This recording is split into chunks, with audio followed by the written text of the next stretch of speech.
We're ready to play football here this afternoon. The Oilers will return it. Steve Little will be doing the kicking off for the Cardinals, and we'll see who the Oilers drop back deep to return. One will be number 47. And that is Ronnie Coleman. And the other will be number 36, Carter Hartwig, who is a defensive back by trade, a rookie out of Southern Cal. And let's see if they drop back. No, one of the short men comes back to Tim Wilson, the big fullback, who comes back to give him a little last-minute pep talk. So it'll be Coleman and Hartwig back to return for the Oilers as Little tees it out at the 35-yard line. Cardinals 1 win, 4 losses. Having lost by a total of 4 points to 2 of the best teams in the National Football League, Dallas by 1 and Pittsburgh by 3. And then started to slide a bit with the injuries that have prevailed in the last couple of 3 weeks. They're playing without Mark Arneson at the right linebacking spot, without John Zipp, the defensive right end.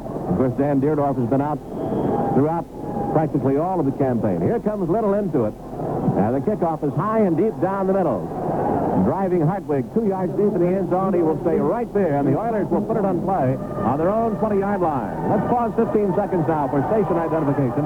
This is the Cardinals Football Network. KMOX St. Louis. The time is 2 minutes after 1. Temperature 70 degrees. Dennis and Amy Pat Riley celebrating the grand opening of another giant warehouse showroom in the Alden Square Shopping Center in Alden, Illinois, featuring Hitachi 19-inch color TV for only $319. The Oilers have Dan Pastorini at quarterback. He's coming off an arm problem, but apparently is well again now. They come up with Rich Castor on the left wing. The wide receiver is Ken Burrow, wide to the right side. Mike Barber, the tight end, is setting on the left side. The I formation behind Pastorini, first down from his own 20, gives off to Campbell up in the middle. 25, 30, 35, 37, 34-yard line. They'll mark it to the 34-yard line before Calvin Fabron drags down Earl Campbell, and Billy did exactly what you were talking about. He hit the right side and then cut it back off that right tackle, right guard, and cut it back off to the left. Well, they got a tremendous block on the left side and completely blew out the right side of the Cardinal defense. The Cardinals know exactly what they have to do, but the Oilers got a great block from number 70, Conway Heyman, and away Earl Campbell went.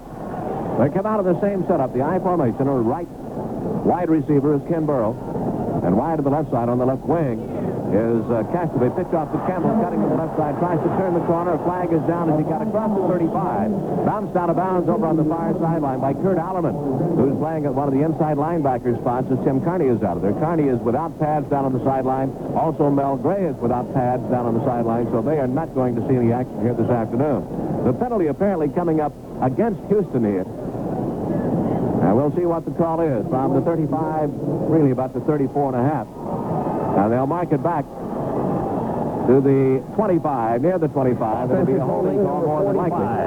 It is against the Oilers, so it'll bring up first down and 20 for Houston, just shy of their own 25-yard line. Oilers like to do what they call scoop block. That is, hook in that defensive end and allow Campbell to pick his hole. They did it very well on the first play here opening this series. They put the tight end, Mike Barber, wide to the left side, goes slot right. With Castor in the right slot, Burrow wide right, offset back strong, left behind Pastorini. Back to throw on first down and 20. Fires up and out to the left side. Brings the Barber up to the 35-yard line. And horsed down by Ken Gray at about the 36-yard line. They picked up about 11 or 12 yards on the play, still leaving them about 9 yards shy of a first down. Oilers' offensive line allowed the fewest number of sacks in the National Football League, 17 last year. They've already allowed 11 so far, but this is a good offensive line. Greg Sampson and George Reiner are out with injuries, but Leon Gray picked up in a trade from New England, and Gray is all pro caliber. Second down, 9 yards to go, just outside their own 35-yard line for the Oilers. I formation, a wing on the left and Castor, wide right is Burrow. Tight end sets on the left side as Pastorini works from a long count, second down and 9. Gives on the draw to the big fullback, Tim Wilson. Hit at the 35. Tripped up at the 35-yard line by Kurt Allerman. Allerman dropped him right at the 35 for no gain. It'll be third down and 9 now for the Oilers. Wilson looked like for a moment Bill was going to be able to slip to the outside, but Allerman cracked in, got him by an ankle, and tripped him up. Yeah, that was that cutback that they like to do so well. He deked inside and then tried to turn it on to turn the corner, but Kurt Allerman there filling in for Tim Carney. Good play on that particular play. Big third down play for the Cardinal defense now. They run an extra defensive back in there. Perry Smith is in. They go with a wide man to the left side. And that is Burrow. Barber's in the right slot. Wide to the right. Castor back to throw. Pastorini has the time. Loops it up over the middle, and it is incomplete. Intended for Coleman, swinging out of the backfield and coming around to the left side and over the middle, but just off his fingertips. And so the Oilers will have to kick it out of there. And the holding call, as much as anything, prevented them from doing some damage in the opening possession, Bill. And he got good protection, talking about Pastorini from his offensive line. Had all day to throw. Good downfield coverage. He swung it out to Coleman. He couldn't handle it. Now Roy Green, along with Willard Harrell, dropped deep in twin safety. Cliff Parsley out of Oklahoma State is in to do the punting. Back deep, Willard Harrell, along with Roy Green. Line of scrimmage being the 35-yard line, just beyond it slightly. Parsley will get it away from around his 25. Handles the snap, steps into it, hangs it out end over end. Coming down is Green, takes it at the 31 for the Cardinals. Tries to get the right side of the wall, sets it back inside, can't go anywhere with it. A flag is thrown upfield at about the 35, 37-yard line. And we'll see what the call is there. Coming down on the hip was Darrell Hunt, one of the linebackers out of Oklahoma. Let's see what the call is. Hunt of 35 yards for Cliff Parsley, and the Cardinals may have been caught here. Their first offensive possession, I don't think, is going to start from, their own 31-yard line, Bill. Well, now the Cardinals are saying it's against Houston, so let's get the call here. I don't know whether the Cardinals are going to make them punt it again or whether they're going to take it at their own 30-yard line. Offsetting penalties. So there were two penalties out there, and Parsley is the kind of guy you really don't like to give a second chance at. He's a good punter, and he can hang that thing out of there. He didn't hit that one very well, even though Green didn't have much of a chance to return. They had good punt coverage on it. You hate to give a guy like him a second chance to hit one. He may drive 170 yards on you. He can really hang it high with great hang time, and he's very adept at kicking away from the people who are to receive it. So they're bringing the ball back to the 35. We're going to do it all over again as Harrell and Roy Green drop deep. Cardinal special teams have shown marked improvement this year, particularly in handling the football and in making the return. So Parsley will be kicking again. The line of scrimmage being the 35, just beyond it. The punter standing back at the 21-yard line. He'll get it away from around the 25. Willard Harrell and Roy Green will wait around their 25-yard line. Handles a good snap and steps into it again and drives it out, hangs it up. Good spiral coming down to Green again. Takes it to the 25, hit it to 32 and down at about the 33-yard line. Coming down on the stop for Houston was Carter Hartwig, and a punt of 38 yards this time. And the Cardinals do get a little bit better field position. They'll put it in play on their own 33-yard line, first down. There's an official timeout on the field with the score of the Cardinals nothing and the Oilers nothing. Make your four-wheel drive an investment. Get a Meyer snowplow. Clear snow from driveways, roadways, and parking lots. The Meyer snowplow is custom built for your four-wheel drive. Easy to attach, easy to operate. Expertly engineered, and it's the only way to plow.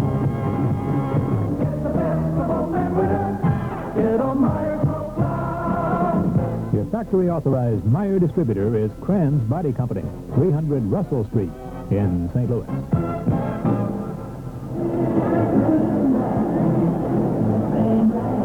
Bill Wilkerson, on this first possession with the Cardinals, they have made a little change out there. Yeah, Jim Childs is going to start in place of Dave Steve, who's going to start in place of Mel Gray. So here comes Tilly into the left slot. Wide of the left side is Jim Childs. Gary Parrish, the tight end, sets on the right side. There in the eye behind Jim Hart, first down from his own 33-yard line. First possession for the Cardinals. Back to throw, pumping to the left side. Complete to Tilly at the 35 and wrestled down immediately by Vernon Perry coming up from the secondary. It's a gain of only a couple of 3 yards to the 35. And again, Hart under a little bit of pressure. Similar defenses here from the standpoint of the 3-4 setup, excuse me, that Houston runs as do the Cardinals. Houston likes to go to a 4-3 on passing downs, and they like to blitz a lot. The Cardinals like to go to a 6-man defensive backfield. Second down and about 8 to go. Tilly wide to the left side. They go with the full house down. They'll run out of the full house in the backfield. Back deep, throwing up into the middle is complete to Wayne Morris at the 40. Wrestled down at about the 43-yard line. Knocking him down was Greg Bingham, one of the linebackers, a 6'1", 230-pounder, 7-year man out of Purdue. They'll mark it for the first down for the Cardinals out to their own 43. And very early, Bill, they're going with the very, very quick pops, not trying to go with anything that's going to take a whole lot of time. Well, I figure the Oilers are looking for O.J. Anderson. The Cardinals figured that, too, so they're trying to loosen them up with the short passes.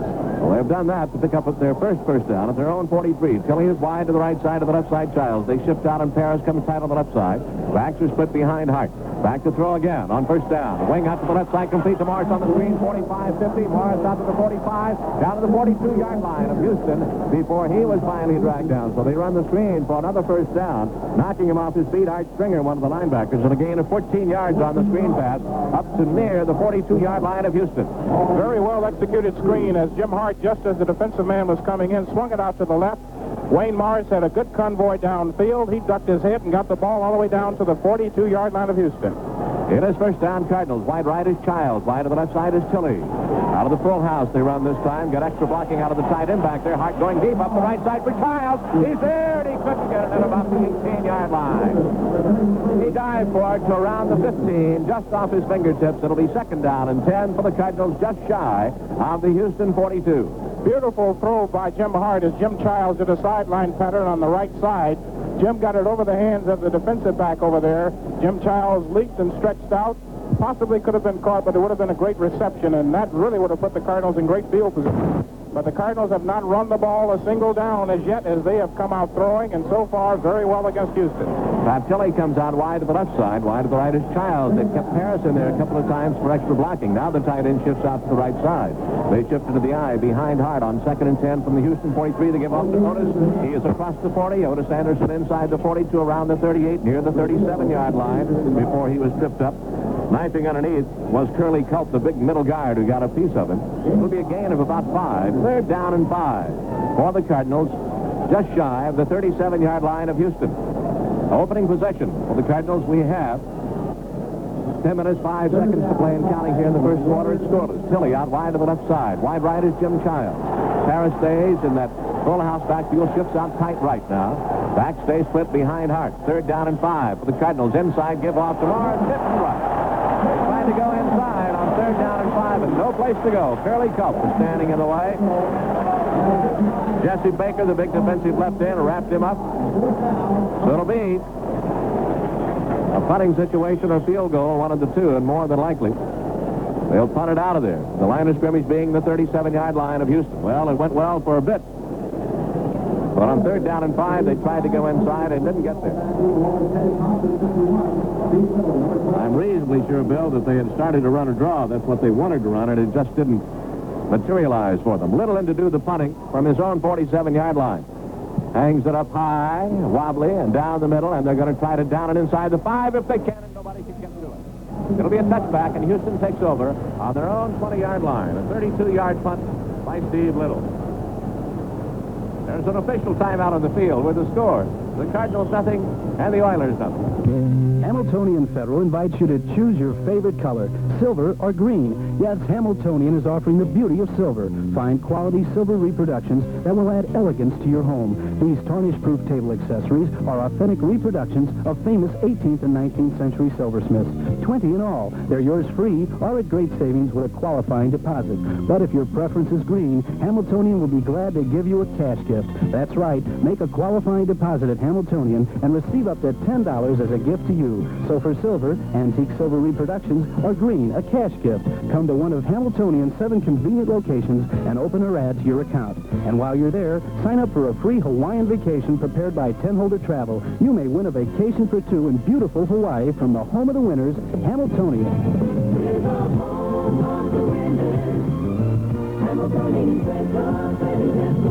One gift per family. Sorry, not mailable. Offer expires November 10th. Well, we got some Cardinal fans down here. The folks want to say hello to the Jags and the Kellys from Will and Lou Jag and Joe Kelly, who are here from St. Louis, rooting the Cardinals on this afternoon, and Karen and Rick Trokey. We'll say hi to everyone back in St. Louis. They're here, rooting for a big red win if they can under the dome here in Houston. A lot of St. here in Houston. A lot of Cardinal baseball fans here and Cardinal football fans here. Oilers take over back on their own 20-yard line. They'll have Ken Burrow coming out wide to the right side. Campbell and Tim Wilson are the running backs. Fullback about 6'4", 235 pounds. Wing on the left side is Richard Castor. Mike Barber's the tight end on the left side. Pastorini works it. First down from his own 20. Slips it off to the tailback. Campbell hit at the middle, but tries to circle the outside. Turns it to the 22, to the 23, and maybe to the 24-yard line. He turned to Laws into about a 4-yard gain as he, as Ken Green, and Calvin Fabron finally dragged him down out at the 24-yard line. It'll be second down and 6 for Houston. Earl started out. Get him hung up, Bill, and he turns it around. Great balance as he started out following a lead blocked by Tim Wilson. Then with a football in one hand, he went dancing around the left end, and that really shows you about the power, the balance, and the speed of Earl Campbell. It is second down and 6 for Houston on their own 24. Burrow is wide right. Again, Castro on the left wing with Mike Barber, the tight end, on the left side. High formation behind Pastorini. Gets the snap and gives off to the tailback. Campbell again breaks it to the 30 and falls to outside the 30 for what looks to be a first down. Inside linebackers tripped him up, but he still fell forward and got the first down and a gain of about 6.5 yards for Earl Campbell. He is a tough guy to shut down. By the way, Jim Hart in that opening possession was 3 out of 4 for 25 yards. Earl Campbell has carried 3 times for 24 yards. Wide left goes Ken Burrow. Mike Barber, the tight end, sets right. Richard Castor, wide receiver on the right wing. High formation behind Pastorini. Now Castor goes back in motion, turns, comes back to the right side. Fake the inside, give back to throw. Pastorini being rushed. After run, being hit, finally dropped back and around the 28-yard line. Pastorini finally dropped as he tried to run out of there. And finally Steve Neal, the left linebacker for the Cardinals, the left outside linebacker, was able to drag him down. They had double coverage on Kenny Burrow. They had Carl Allen on Richard Castor, and also they had Ken Green on the tight end, Mike Barber. So they had excellent coverage downfield, and Pastorini with more than ample enough time to find somebody, couldn't find anybody, and then was finally sacked. It'll be second down and 11 to go. The nose of the ball near the 29-yard line. They go slot right with Castor in the slot. Burrow wide right. They put Barber, the tight end, wide to the left side. The backs offset to the left behind Pastorini. Back to throw. Wing out to the left side. Complete there to Campbell on the screen, and he is horsed down and has got to the 30-yard line. Got maybe a yard out of it, but good pursuit. Kurt Allerman was out there. Calvin Fabron was out there to help drag him down. So they got good pursuit, and off the bottom of the pile comes Mike Dawson. Eric Williams reacted very well, going out into the flat to try to head off Earl Campbell. He didn't get him, but he forced Earl to lose a second or two, and then the rest of the defense caught up with him. That's the way you're going to have to play Earl Campbell. A lot of people around number 34. They come out with a third down and 10 from their own 30 for Houston. Wide to the left side is Burrow. Into the right slot is Barber this time, and Castor is wide right. Back split behind Pastorini. Back to throw on 3rd and 10. Little pressure. Fires up and out to the right. Incomplete and short of Castor, and a flag is thrown back around where the pass was thrown from. The Cardinals have the option now of either taking the penalty or forcing the punt, and I think they're going to probably take the punt and take the football. Holding call on Houston, so the Cardinals will take the football. Willard Harrell trots in off the sideline. While he does that, we'll remind you, Starr here along with Bill Wilkerson from the Astrodome in Houston, Texas. Scoreless with 6:20 to play in the first quarter. Parsley in to do the punting, stands back at his own 16. Harrell in single safety for the Cardinals. The snap, and Parsley gets it, a hard rush, and he got it away, and he sails it over Harrell's head, driving him back to the 18. He comes back to the 21 to the left side. Got a block, and a flag thrown at the 24. And out of bounds goes Willard Harrell. And a flag thrown, and a penalty is going to be called against the Cardinals. More than likely a clip, a 50-yard punt by Cliff Parsley. They're going to call it on Sean Clancy because you can't block below the waist, but I could almost verify that Clancy didn't hit him below the waist. He hit him right at the waist, Bob, and down he went. But I'm sure that's why the flag was thrown, but I don't think the flag was warranted. Well, warranted or not, the penalty will come from the point of the infraction around the 24-25-yard line. David Carter, who's the center on the punting team, who was down under that punt in a hurry, is the man who was down on the play and injured. He appears to be all right now. Had nothing more than the wind knocked out of him, I think. Yeah, he's the man who was hit by Sean Clancy, the linebacker from Amherst, who was signed a week or so ago. Tripping on the run back. Personal foul. Joe Pollock will be happy to know, if he is listening back home today, that there's another Amherst player in the National Football League. Yeah, that's why that flag came. As soon as Clancy hit the Houston Oilers defender. The flag went down, so the Cardinals start at their own 12. Well, the Cardinals cannot afford a mistake down here. Childs is wide to the left side. Wide to the right goes Pat Tilley. The line of scrimmage, their own 12-yard line. They shift the tight end Paris out to the left side, and the back split behind Jim Hart. Inside give to O.J. Anderson. Hit at the 11, down at the 11-yard line. Knocked off his feet by Art Springer, one of the inside linebackers. 3-year man out of Ball State. They lose about a yard. It'll be second down and 11. Well, you said this is a tough part of the football field to be in, and you're absolutely correct. Especially when Houston has some idea of what you're going to do, because that's a tough defense to begin with, and when they know what you have to do, it's doubly tough. Bob Young is on the sideline now, coming out for an equipment repair, and so he's replaced at the left guard spot. Wide to the right side is Childs. Wide to the left side is Pat Tilley. His tight end sets out on the right side. Back split behind Hart. Fakes the give and gives up the middle to Wayne Morris. Comes up to the 15 to the 16-yard line. Wayne Morris up the middle to the 16-yard line. Stringer knocked him off his feet, and then filling in and coming up from the secondary for Houston to make the stop was Mike Reinfeldt. Cardinals got pretty good blocking in the middle that time as Wayne Morris found a hole to juke through, and he got the ball all the way out across the 15 and about the 16, third and about 5. Tilley wide to the left side, wide to the right is Childs. See if they shift out of the bone. They do as Paris goes out to the right side tight. Back stays split behind Hart on third down and 5 from his own 16. Back to throw is Hart. Looking, firing up and into the middle. Complete to Tilley at the 35. And down to the 35-yard line goes Pat Tilley in the arms of Greg Stemrick. The defensive back that followed him across. He's out of Colorado State. But Tilley, who, Bill, has not been that much of a target in recent games, got into the flow of things here and could be a valuable item here this afternoon. One of the reasons he hasn't been a big target is that they've been doubling both Mel Gray and Pat Tilley, leaving single coverage on the tight end who has not been able to shake free. But that time, Tilley came from left to right on a crossing pattern, and he was wide open. So the Cardinals have it first down out of their own 35-yard line. Collins is out of there now as Bob Young is back in at his customary left guard spot.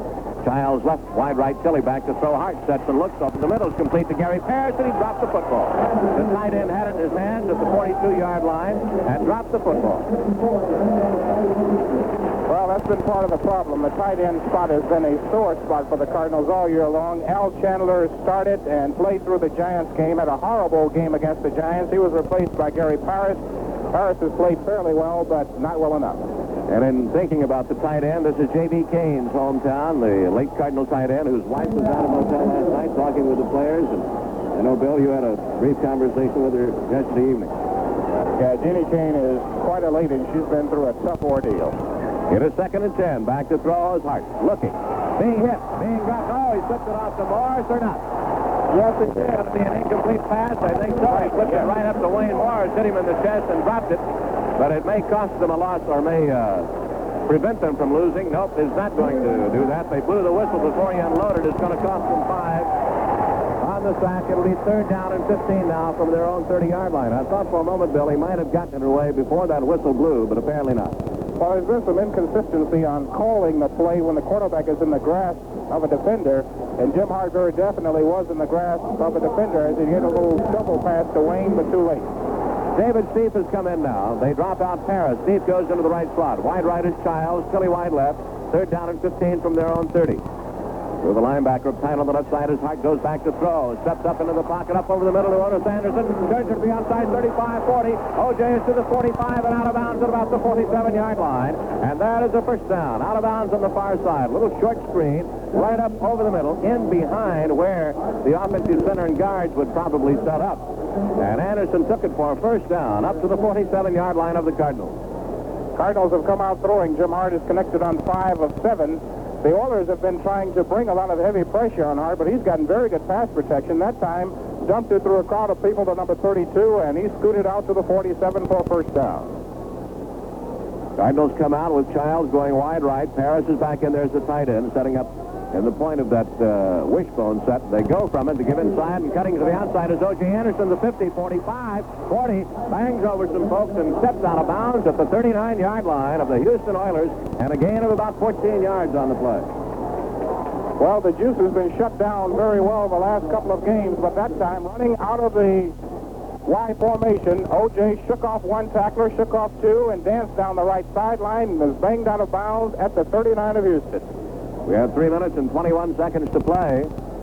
I want to mention to you that our statistician for this afternoon is Jerry Trupiano, formerly of our staff at KMOX in St. Louis, has been the voice of the Houston hockey team when they had a World Hockey Association team here, does some Southwest Conference football for Mutual, sports show, and so on. Good to see Troop here this afternoon. So if the statistics are wrong, ladies and gentlemen, you can blame Mr. Trupiano from the hill. There's an official timeout on the field and the score. The Cardinals nothing, and the Oilers nothing. In 1970, a legend was born. The Datsun Z-Car entered the Sports Car Club of America National Championship and won it all. It continued to win its class for 9 consecutive years. To win on the track and on the road. Cardinals have the ball, first down at the Oilers' 39-yard line. Wide right goes Jim Childs. Coming out from the left side is Pat Tilley. Harris is the tight end, studying in the wishbone right now. See if they shift out. They do, and he goes tight on the right side. Back split behind Hart. First down call at the Oilers' 39. Jim back to throw. Wings it out to the right side to Wayne Morris. Inside at the 40. Spins off a man to the 36-yard line.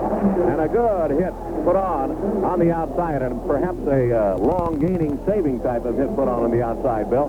Carter Hartwig was the man who moved in there as Jim Childs came in on a pattern and floated to the sideline. Hartwig saw that quick pass out to the flat, and he was in there to upset Wayne Morris as Wayne got it down to the 35, 2nd and 6. Cardinals 2 out of 3 on third down conversion. They're just shy of the 35. Second down play coming up, Tilley wide to the left side. Quick snap, give inside now to Morris, who catches to the left side. Turns it up to the 30, and inside the 30 to about the 26-yard line. Good job by Wayne Morris. Following the lead, blocking, coming out to help him on the lead was Terry Steed, the right guard, leading on the play, and they finally get it to about the 27, and that is another Cardinal first down.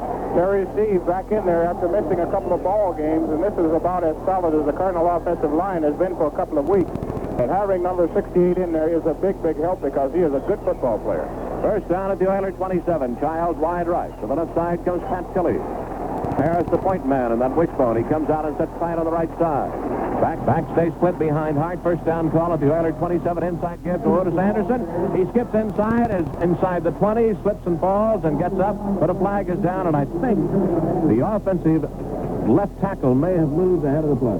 I think you're absolutely correct. I did detect some motion, and that's the call, unfortunately, because O.J. had slipped through there on a good block, but maybe the reason he slipped through was the fact that Houston saw the flag and relaxed. But O.J. now is coming to the sideline. The Cardinals' drive is set back temporarily here as Willard Harrell replaces O.J. on the motion penalty. Let's pause now, 15 seconds for station identification. This is the Cardinals Football Network.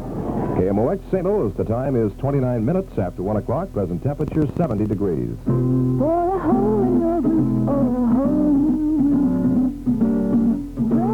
roof. Redwood Roofing, 645-2000. Well, it was Bob Young, the left guard, that had moved just ahead of the snap.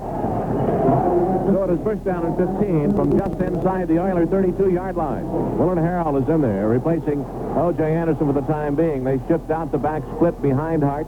Tight ends on the left side. Childs wide left, Tilley wide right as Hart goes back to throw on first and 15. A screen over the middle, dropped by Wayne Morris at the 25-yard line. Coverage was by Art Springer, the linebacker, going with him.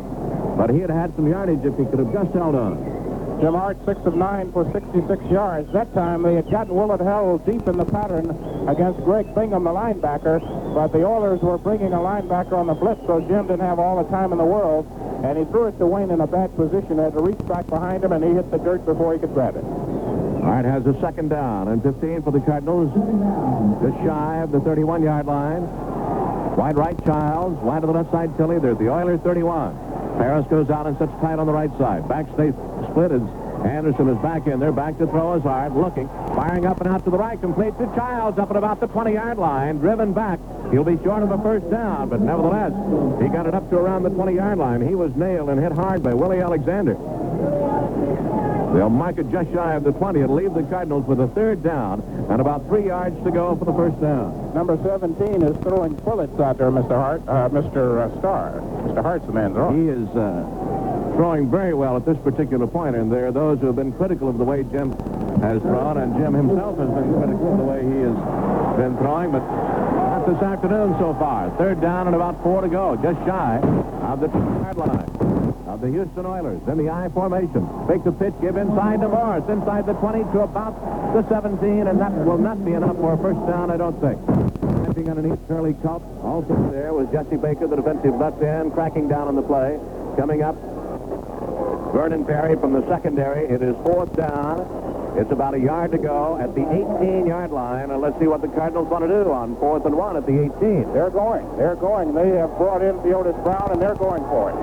So they got the big backs in there now. The Otis Brown, along with Wayne Morris, along with O.J. Anderson, full house backfield at the 18, 4th down and 1. First quarter play. They give up the middle. It is to O.J. Anderson inside his own left tackle to around what looks to be about the 16-yard line and very close to first down yardage. From here, it would appear that they made it. The defensive line all packed underneath. Art Springer, the linebacker there, Jesse Baker, Curly Culp. That they wedged it out in good shape. It is a first down for the Cardinals just shy of the Houston 15-yard line. There were bodies everywhere at the 15-yard line as the Cardinal offensive line surged ahead. O.J. ducked in behind them, and he got the first down. A very important first down, and a thing I think the Cardinals had to do in this position. So the time is running out as they get ready to blow the whistle and shoot the gun for the first quarter. And that is the end of the first quarter here at the Dome, and the score, the Cardinals nothing, the Oilers nothing. Ready to start the second period of play, and Bill Wilkerson, it has been a good Cardinal first quarter. Nothing doing on the board, but they have carried it to the Oilers. 9 minutes and 36 seconds to 5 minutes and 24 seconds. The Cardinals have the edge by 4 minutes or so on time of possession, and they started this drive at their own 12, and now they are down to the 15-yard line of Houston. Jim Hart has come out throwing, going short, tried one deep pattern to Jim Childs, who almost made a diving catch, but his offensive line is coming off the ball better than they have in a couple of weeks, and I think a major reason for that is number 68, Terry Speed. He is a good football player. We all recall the deal being much maligned when it was made, and Conrad Dobler went to New Orleans, but Terry Steve has come into play. First down to the 15, a pitch off to Otis Anderson, cuts to the left side, down to the 10, inside the 10, and down to about the 8-yard line. The ball popped free, but they're going to rule that he was down before it popped free. That's what the big brouhaha was about over there. Over was Jesse Baker, along with number 59, Ted Washington, to get in on the stop. They'll mark it just inside the 9-yard line. A gain of about 6, really. You've got about 7-yard pickup on the play. Second down at about 3.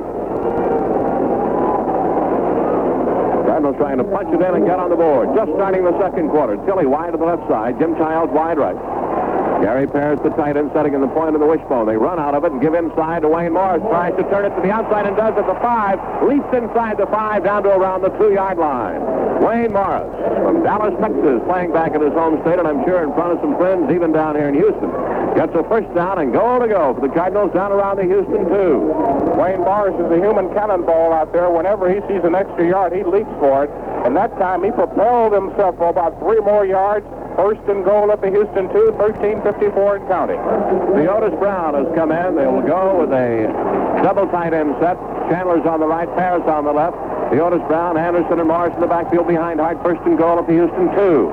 Jim Hart gets the snap, gives to the Otis Brown, diving over the left side. He does not get the touchdown. He's going to be, it is, touchdown. They went in and piled it. It's a touchdown, and the Cardinals got on the board with 13:35 to play in this first half.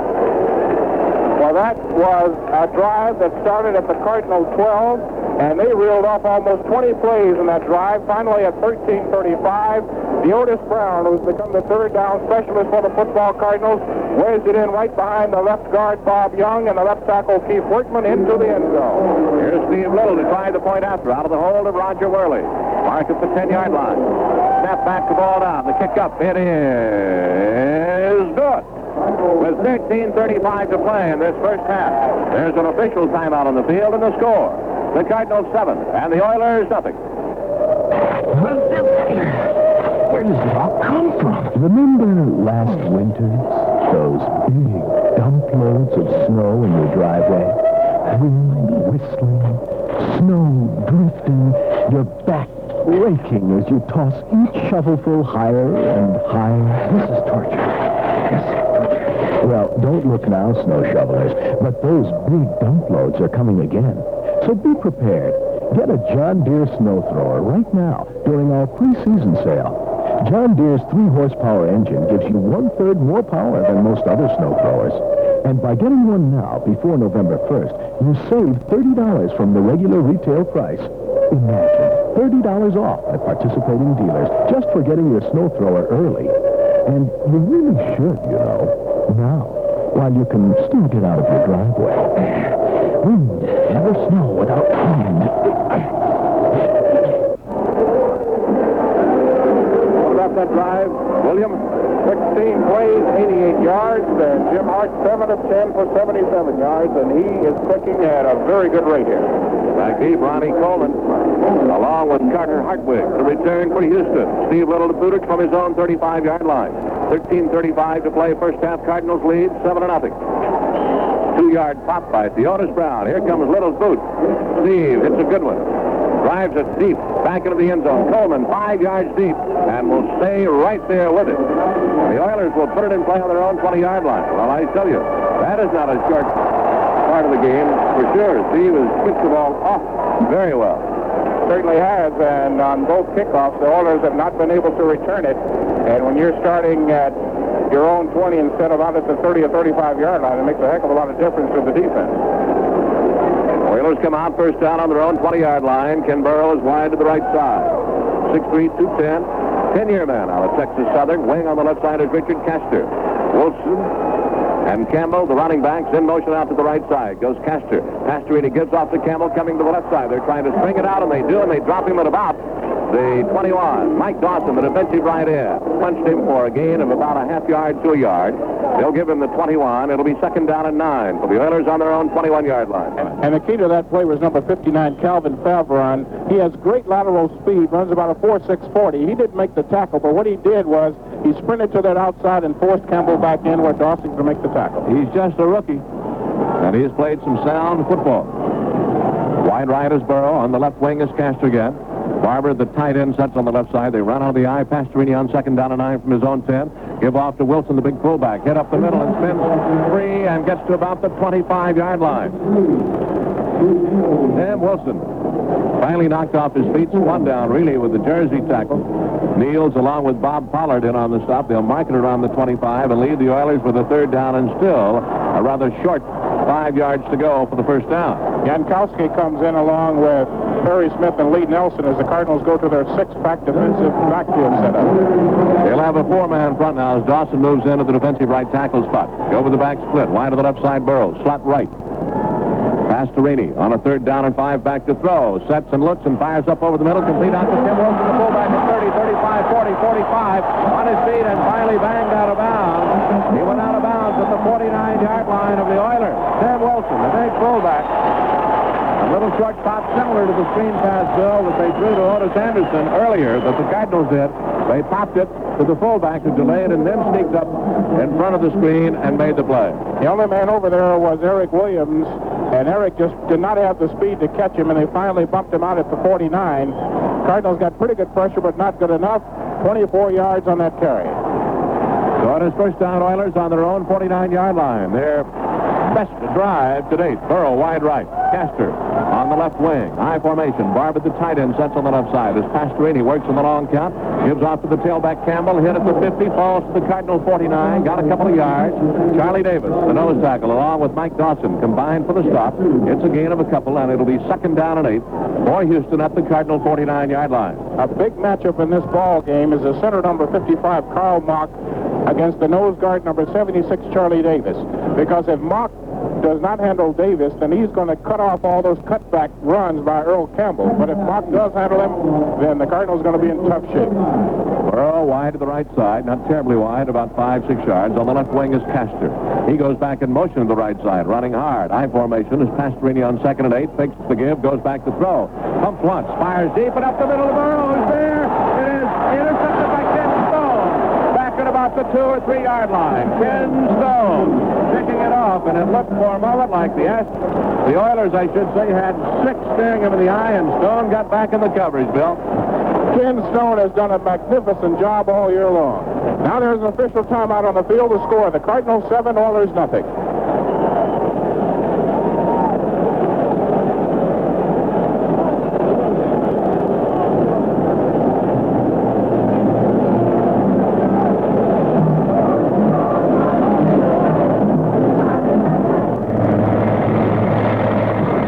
southern Illinois, you can hear the growth. Soon you'll be hearing a lot more of this, due in part to a group called Image. Image is the construction industry of southern Illinois. Management, labor, and buyers of construction joined together to make their area a better place to build. Through improved productivity and better management, Image will help lower building costs. And that's something business likes to hear. Athletes need more vitamins than you and I, right? Wrong. We need as much as the champions and get them in good, balanced diets. But when we slip up, Theragran can help. Compared to the leading multiple vitamins, Theragran gives you more of 7 essential vitamins. And Theragran is the brand physicians and pharmacists recommend most. Theragran, or Theragran M with minerals. Available at Wedge Pharmacy, 209 Henry in Alton, Jimmy's Drug Store, 97 South 9th Street in East Alton, Illinois. Kenny Burrow was wide open, and you heard the roar from the crowd because they thought it was a sure 6 because Burrow is a fine receiver. Ken Stone, about 3 yards away from Burrow, went up into the air and not only prevented the touchdown, but got the interception. So it is first down, Cardinals on their own 3-yard line. Chandler is in as the tight end now. Paris out of there. Wide left, Childs. Wide right, Tilley. Chandler goes out and sets Pat on the left side. Morris and Anderson running an eye behind Hart. The quick pitch give inside to Morris. Wedges his way out to about the 5. Stacked up by the interior of the defensive line. Curley called knifing in from underneath. Greg Bingham, one of the linebackers, jumping in, along with Jesse Baker, the defensive left end. It's a gain of a couple. 2nd down and 8 for the Cardinals at their own 5. Pat Tilley, one of the smallest players in the National Football League, was trying to block J.C. Wilson on that play. When they finally hooked up, Wilson looked like Tilley was his son. By comparison, Pat is really small when you compare him out there. Tilley wide left, wide right. Here's Childs. They shift out with Chandler coming tight on the right side. 2nd down and 8 from their own 5. Fake the pop inside, wing out to the left side to O.J. Anderson. He pulls over a man out of bounds at about the 10-yard line. Got a little running room out there before he was finally horsed out by Robert Brazil, the big 6'4", 238-pound 5-year linebacker out of Jackson State. But they'll mark it at about the 10 and leave the Cardinals with a 3rd down and 3 situation now. They'll mark it at the 9, they say, so it's still 3rd down and 4. Bob, I think he wanted to go to Tilley on the quick slant, but that was covered, so he had O.J. on a safety valve out to the left. Hey, O.J. is some kind of man to bring down if he gets his hands on the football. On 3rd down situations, they are 2 out of 4. Wide right, Childs. Wide to the left side, Tilley. Chandler tight on the right, back split behind Hart. 3rd and 4 from the 9. Back to throw is Hart looking. Firing up and out to Childs. Complete out at the 24, 25, and down at the 25-yard line. Stringer got back in to help out. But the man they beat was out there on the left corner, and it was Jim Childs who beat him out at the 25-yard line, and that was J.C. Wilson, the man about whom Bill was talking just moments ago. If you want a comparison on the kind of receiver that Jim Childs is, he's the Paul Warfield type. Very graceful, does not have blazing speed, but runs very disciplined routes, and when you throw him the ball, he catches it. Cardinals get out of a bit of a hole there at their own 25. Quick snap inside given, coming off to the right side as Anderson turns the corner. A flag down. He's going to go to the 40, 45, 50, 45, and out of bounds, but a flag is thrown back up where he turned the corner, and the Cardinals may have been caught on a clip or a crackback block that was illegal. It'll nullify the game. Let's see. There's another flag thrown on the Cardinal bench. And this is really going to be hurt. Somebody said something on that Cardinal bench, and another flag came up. He was looking at Bud Wilkinson. I don't know if he threw it at Bud or not. That was a 32-yard run, but the flag came right at the point of a crackback block. And this might be a double personal foul. Clipping and unsportsmanlike conduct. Well, that's too bad. They had just gotten themselves out of a hole out to the 25-yard line. Did a heck of a job of getting Anderson around the corner. But a clipping call cost them there. Let's see how much they have a monitor up here, by the way, Bill, so we'll mention that if we can see a replay, and I don't think we will. The clipping call moves it back to about the 12. From there, they'll move it back inside half the distance. That'll move it back to just outside the 5. Cardinals lost, 20 yards on that penalty? Well, Well, you can't be taking yourself out of situations, Phil. Clipping. Just keep your mouth shut. Personal foul, 86. Unsportsmanlike conduct, number 45. First down. Barry Smith was called for unsportsmanlike conduct for saying something on the bench, and Jim Childs was caught on the crackback block, and that moves the ball all the way back to the 6-yard line. Well, it is first down and 29 rather than a first down up and around the 25. First down and 29 from their own 6-yard line. 9:52 to go in the first half. Cardinals lead 7-0. They shift out with Chandler going tight on the left side. Childs wide left. Give inside to Morse. Cuts it to the right. Dives out to around the 9-yard line. Got about 3 yards, and that is all. The left linebacker made the first stop. Bob Brazil. He made the first hit on him as they stacked him up after a gain of 3. It'll be second down and still 26 to go from their own 9-yard line for the Cardinals. Any player on the sideline who says something that costs you 15 yards is going to get an earful from the coach. Barry Smith was the guilty party on that one.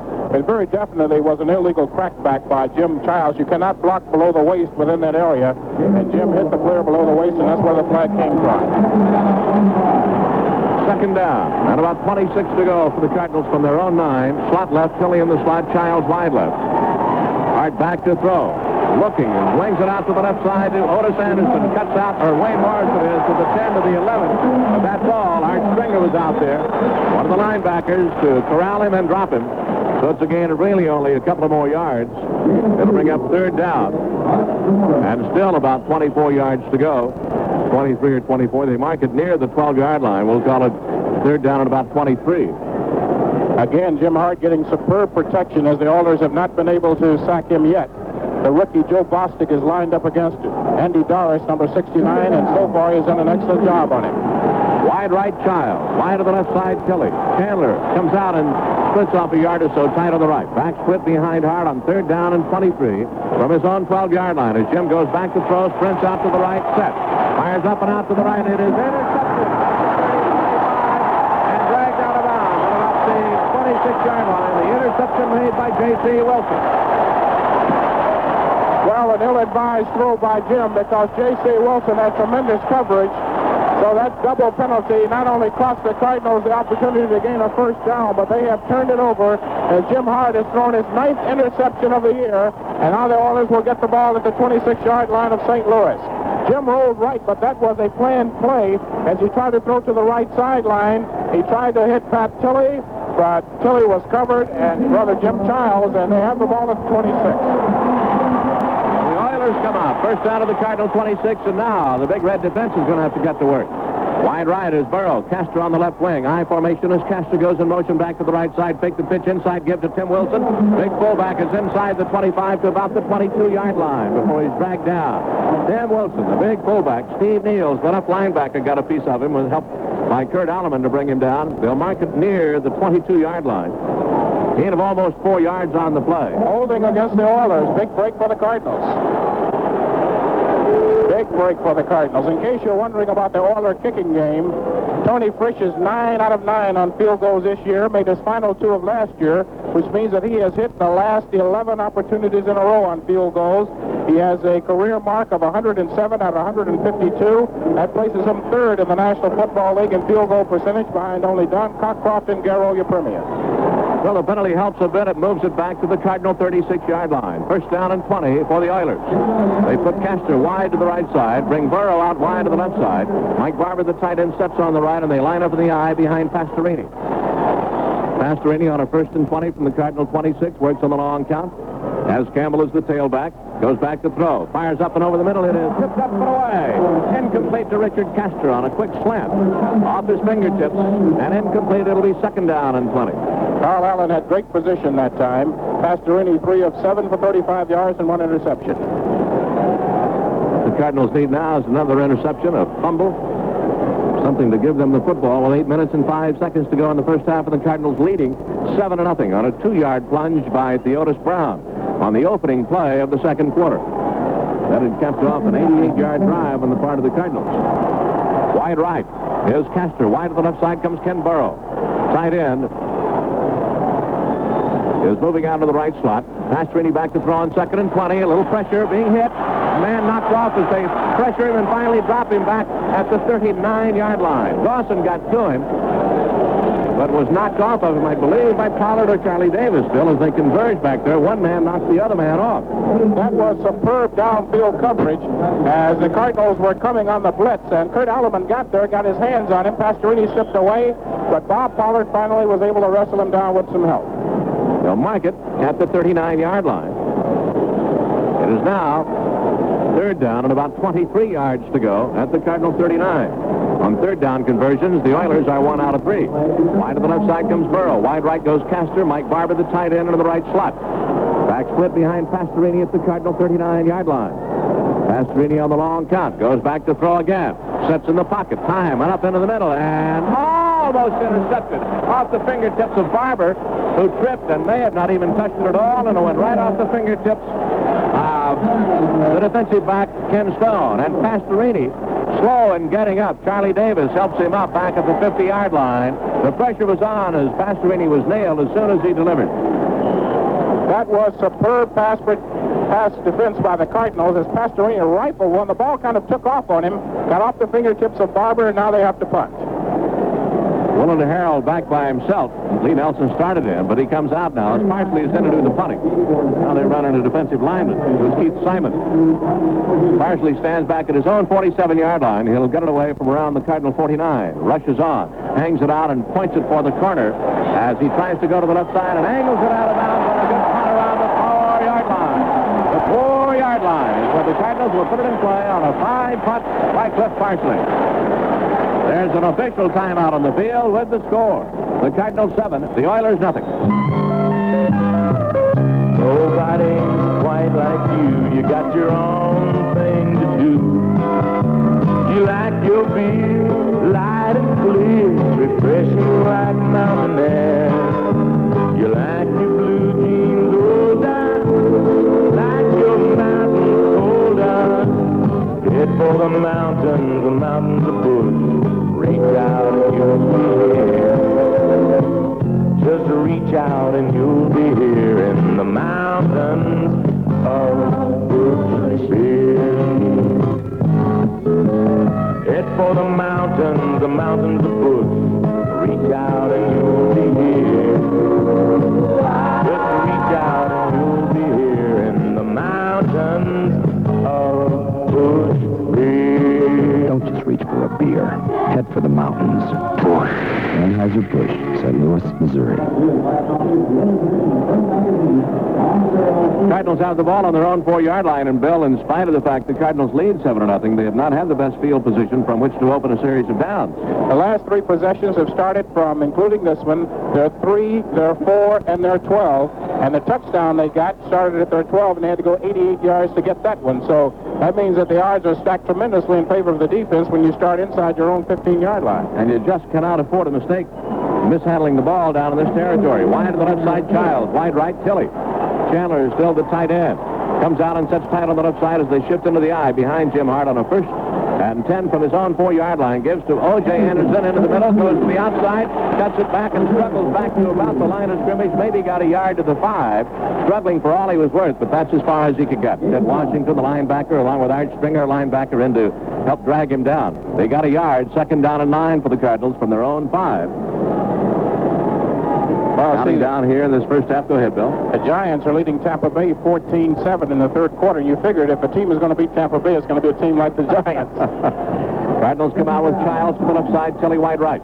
2nd and 9. Pitch to O.J. Anderson. Goes to the left side. Turns it outside and up to about the 9-yard line, maybe the 10, before he was ridden out of bounds on the far side. Was there a flag over there on the sideline? Yes, and it may come for being hit out of bounds. Hard pursuit put on by the Oiler defense. This is a rock'em sock'em kind of defensive ball club the Oilers have. One thing about it, you get hooked up in a ball game with them, you're going to know you've been in one when it's all over. Unsportsmanlike conduct against the Oilers, and that's going to be 15 tacked on, and that's going to get the Cardinals out of a hole. That is a big penalty, and one that they could ill afford, and I'm sure Bum Phillips is not terribly happy about it. It's one of those over-exuberant kind of penalties, Bill. It's not Defense, necessarily number 32, unsportsmanlike conduct. To get after the ball carrier, hits a guy out of bounds or makes a late hit, something of that nature. Vernon Perry is a guilty party. He's the all-CFL player who signed here as a free agent and immediately came in and took a starting position. They really like Vernon Perry, not the fastest guy in the world at the corner at 4'6", but he is a tough cookie. He is 6'2", and he is 211 pounds. Cardinals come out first down at their own 25-yard line. Out of the wishbone, a quick pop to the outside there to Childs, complete, 35. Childs turns it up to the 40, banged out of bounds, around the 45, maybe the 47-yard line before he was finally driven out by Mike Reinfeldt, coming out to help out Art Stringer, the linebacker. But it's a first down for the Cardinals. They got it down to around their own 47-yard line. Jim Hard on a semi-roll to the right hit Jim Childs. I think I said that the strong safety, Vernon Perry, was a cornerback. He is the strong safety, and his number is 32, and as I said before, he's a tough cookie. But Jim Childs, again, a good pattern, a good throw from Hard, and they're out to their own 47-yard line. 22-yard pickup on the play. Wide right Childs, Tilly wide to the left side. A quick snap by Hart. Looking to the right side, out to the right side again to Childs, complete. 45, 40, and bangs down to about the 36-yard line. And Childs lowered his head, and he dumped Vernon Perry. He got the best of Perry that time. Perry was coming in. Looked like he was going to try to give him a hook to the arm or something, Bill, and Childs ducked under it and nailed him with a pretty good hit, even though he had the football. Yeah, Jim really walked that sideline, and he's coming out for a breather now, but Jim Childs, who's getting a chance to play something he hasn't had much of, has really taken advantage of that here this afternoon. Dave Steve goes out wide to the left side, replacing Childs. Tilly is wide right. Tight end Chandler stays in the bone. They run out of it, and they give off this time to Anderson up in the middle, 30, 20, and down inside the 20, off the 17, loose football, on the play, and the Oilers recover at the 17-yard line. Anderson had a first down and fumbled the ball as he was brought down. The tackle made by Ted Washington. A 20-yard gallop, and they fumble the ball back to the Oilers at the Oilers' 16-yard line. Well, mistakes continue to plague O.J., who had really reeled off a tremendous run. And now there's an official timeout on the field to score. The Cardinals 7, Oilers nothing. Saving gas is easy. You'll be great at Vickers. This is old economy-minded George Goble. When you pull into Vickers and pick up your free copy of the Saving Gas is Easy brochure, you'll drive away feeling great. Because right there, in your hot little hand, you'll be holding 55 easy tips for squeezing more miles out of every tank full. Saving Gas is Easy tells you how to keep your car in top running form and drive like a penny pincher. But don't try to read it while you're driving. And crime and nettles, don't do what I did and let your wife read it out loud. At Vickers, you'll be squeezing a nickel, squeezing a dime, saving yourself a bunch of time. It's easy. Alice ought to go into broadcasting. If my car ran on hot air, she could talk us from coast to coast. Yeah, saving gas is easy when you look for the heat. Oilers take over on their own 16-yard line, first down after the Cardinal fumble. We'll pause now 15 seconds for station identification. This is the Cardinals Football Network. KMOX St. Louis. The time is 1 minute after 2, and the current temperature 72 degrees. Jeffy's arranging Pat Riley celebrating the grand opening of another giant warehouse showroom in the Alton Square Shopping Center in Alton, Illinois, featuring Hitachi 19-inch color TV for only $319. Mike Reinfeldt was the fellow who stripped O.J. of the football. So the Oilers have it first down on their own 16. They run Wilson out of the iron motion, pick the give inside, back to throw Pastorini, up and into the middle of Burrow. Bangs at about the 33-yard line. Stood up right there, and down he goes, but it's a first down. Gain of about 17 or 18 yards up to around the 34-yard line. Everybody in the secondary had a shot at Ken Burrow, but they'll mark it at the 34-yard line, and it's a gain of 18 on the play, and a first down for the Oilers. Well, they brought Tim Wilson in motion that time, and on the fake, I think the linebackers froze, and he was able to hit Burrow out at the 34. Burrow goes out wide to the right side. Castor is tight on the left side. The tight end, I should say Castor's on the left wing, is the tight end. Barber is down on the left. Castor back in motion. They get to Campbell. He fumbles the football as well at the 33 and fell on it himself. Campbell fumbled the handoff and had to fall on it himself. Ninth again was Eric Williams along with Charlie Davis to cover on Campbell. They lose about a half yard, maybe a yard to the 33. Second down and 11 for Houston. Pastorini took that ball back, and Earl was reaching for it, and it hit him right in the chest and bounced away, but he was able to jump right back on top of it. Oilers come out, second down at 11. Burrow wide to the left side. Castor goes wide right as Mike Barber, the tight end, sets tight on the right side. They run out of the eye. Second down and just about 11 yards to go from their own 33-yard line as Pastorini goes back to throw, pumps to the left side. Wheels, turns it back over to the right and is batted up in the air by Bob Pollard, defensive left end for the Cardinals, who knocked it down. And I detect some fools here, as Dan Pastorini now 4 of 10 for 53 yards and 1 interception. But that was a tremendous play by Bob Pollard, because he had faked the screen to the left side, wheeled around, was going back to the right side, where I think Earl Campbell had a convoy over there, but Bob Pollard got the hands up and broke it away. Now the Cardinals bring in a six-pack defensive set on 3rd and 11 from the Oilers 33 at 3:52 to go. They'll go with the 4-down lineman. Oilers 1 out of 4 and 3rd down conversions. Wide right. Here's Castor, wide to the left side, Burrow. Mike Barber, the tight end, sets in the right slot. Back split behind Pastorini. 3rd and 11, back to throw is Pastorini. Sets and pumps into the middle. Fires up into the middle. It is tipped up and away. Off to Ken Stone. Off the hands of Worley, and an interception for the Cardinals at the 45-yard line, and a flag thrown. Back at the point of the throw, and a foul is called on the Cardinals, Charlie Davis, and the interception will be nullified.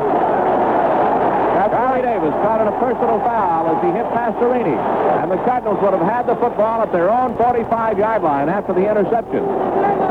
But not so. 2 mistakes back-to-back, offensively and defensively. O.J. goes all the way to the 16-yard line, fumbles. That time, it's tipped off the hands of a Cardinal defender. Ken Stone would have had his 2nd interception of the afternoon, but instead, it's going to be an all-or first down all the way out to their own 48-yard line. Charlie Davis comes out of the ball game. Dawson will move in. Personal foul, See what change they make. It'll be first down. They mark it out to the 48-yard line of the Oilers. Boy, you just... like you're going to club 4 or 5 outs an inning. Bill, you just can't keep doing that. They call Charlie Davis for putting his hands in Pastorini's face. Wide right is Burrow. On the left wing is Castor. First down at their own 48 for Houston. Pastorini working out of the eye, fakes and goes back to throw, being rushed hard by Niels. They run it, and he screens it out to the right to Campbell. He's at the 50, 45, 40. Campbell may go all the way to 30. Roger Worley tries to drag him down and finally does it around the 8-yard line. Roger Worley finally drags Campbell down at about the 7 or 8-yard line. A gain of 45 yards on the play, and Worley was the only man that had a chance to drag him down. He was the last white shirt in Campbell's leg. Well, there you go. The Cardinals were bringing Steve Niels on a blitz, but Pastorini, not the most mobile quarterback in the world, got away. He threw to Earl Campbell, who is not very frequently a target, and Earl Campbell burst through a host of Cardinals. Ken Stone threw a block at him, couldn't get him, and Roger Worley dragged him down by the left arm at the Cardinals' 7-yard line.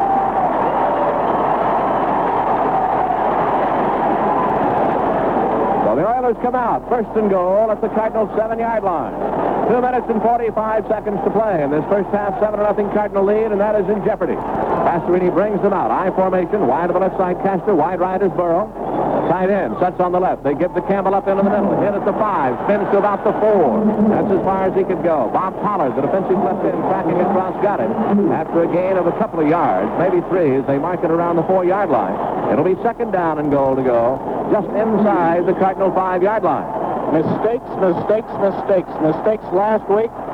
First and goal at the Ram 5. O.J. Anderson pushes the ball in Youngblood's face. They get 15 yards penalty. They miss the field goal. Right here, he gets to the 16 fumbles. They get an interception, but Davis calls for roughing on the passer, and problems again. So we have come down to the 2-minute warning here in the Astrodome. There's an official timeout on the field with the score of the Cardinals 7 and the Oilers nothing. It's a Meyer snowplow. It's the best of all time. Make your four-wheel drive an investment. Get a Meyer snowplow. Clear snow from driveways, roadways, and parking lots. The Meyer snowplow is custom built for your four-wheel drive. Easy to attach, easy to operate. It's the best of all time. It's a Meyer snowplow. Expertly engineered and built to last. Thanks to 50 years of Meyer know-how and experience. There's a bad winter forecast, and the Meyer snowplows will be in demand. The supply won't last, so get ready. Get a Meyer, and get one now. It's the only way to plow. It's the best of all time. Get a Meyer snowplow. Your factory-authorized Meyer distributor is Kranz Body Company, 300 Russell Street in St. Louis.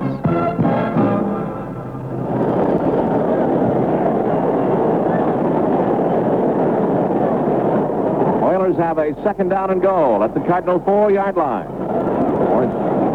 Strange how things happen in this game, but a little bitty thing can really cost you a lot. Cardinals had taken it away from the Oilers. Had them reeling. Just to show you how much they had outplayed the Oilers to this point, the Cardinals had 13 first downs to 6 for the Oilers, 217 yards to 129 for the Oilers. But the mistake by Henderson fumbling, and then the mistake by Davis being called on roughing Pastorini, 45-yard pass play to Earl Campbell, and now they have a second and goal to the Cardinal 4. Oilers come out, second and goal at the 4. They'll go with a double tight end set and jam it up with a full house backfield. Pastorini on second and goal at the 4, and inside give off to Campbell, and he's in for the touchdown. Earl Campbell from 4 yards out, knifing in over the left side. And they are an extra point away from tying this ball game with 1:57 to play in the first half. Well, Bob, you said it best. You cannot give a team 4 or 5 outs, and that's precisely what the Cardinals did. They not only had the Oilers reeling defensively, but were inside their 20-yard line, they fumbled it.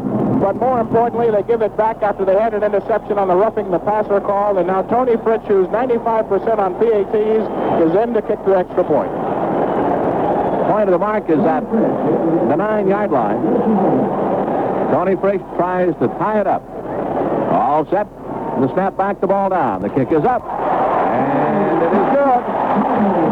With 1:57 to play in this first half, the Oilers have come back to tie.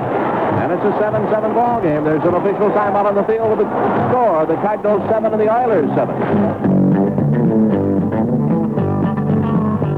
I've raced the dirt in a little town in Talladega's banks. I've float my car 1,000 miles for nothing more than thanks. It's racer that they call me. It's racer that I be. There's nothing that I wouldn't do for an extra mile of speed. I'm Jackie Stewart, but you don't have to be a racer to think like one, so don't compromise in protecting your car's engine.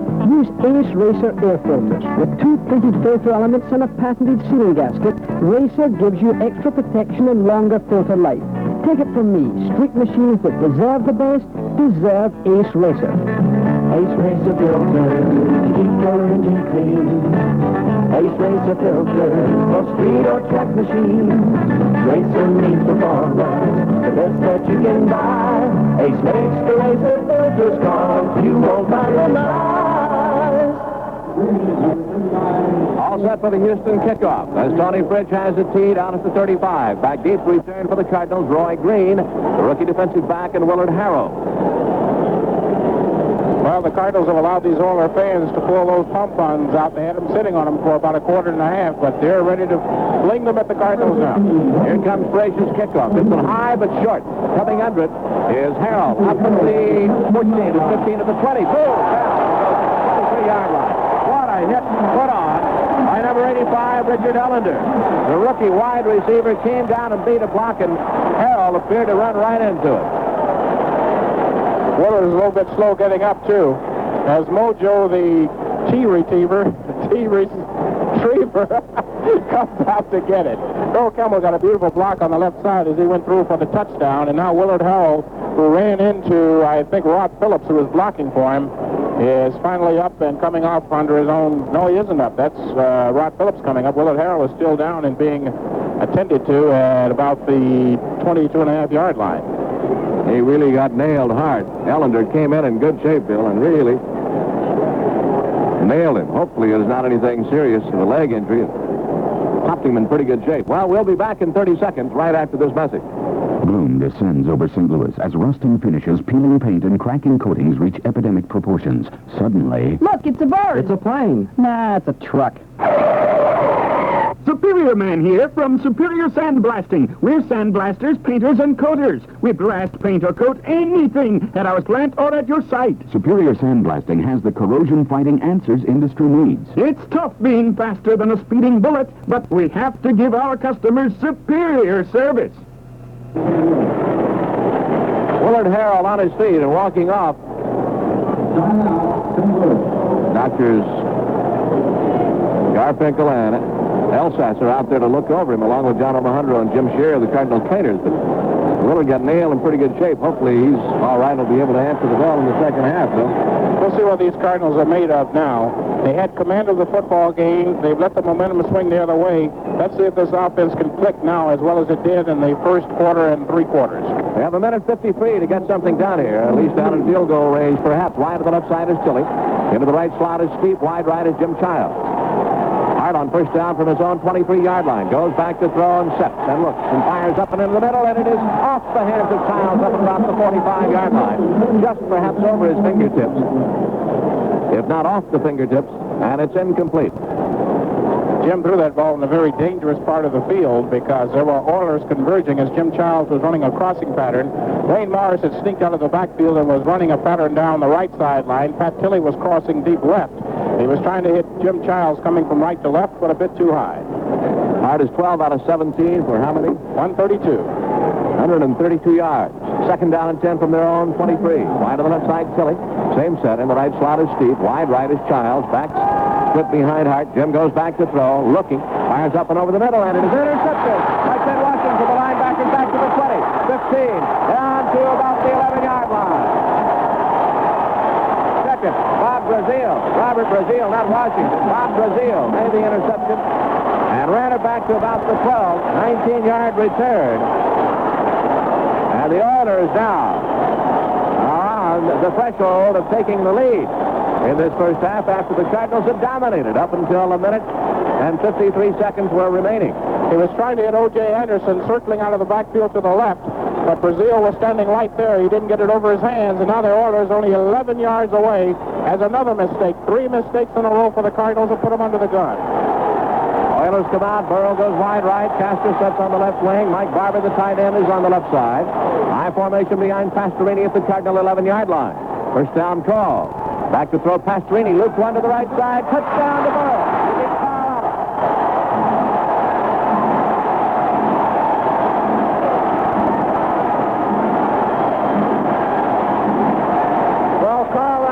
But it wasn't good enough as Dan Pastorini floated that ball over the right shoulder of Carl Allen into the hands of Kenny Burrow, and just as quickly at 1:35, the Houston Oilers have capitalized on another Cardinal mistake.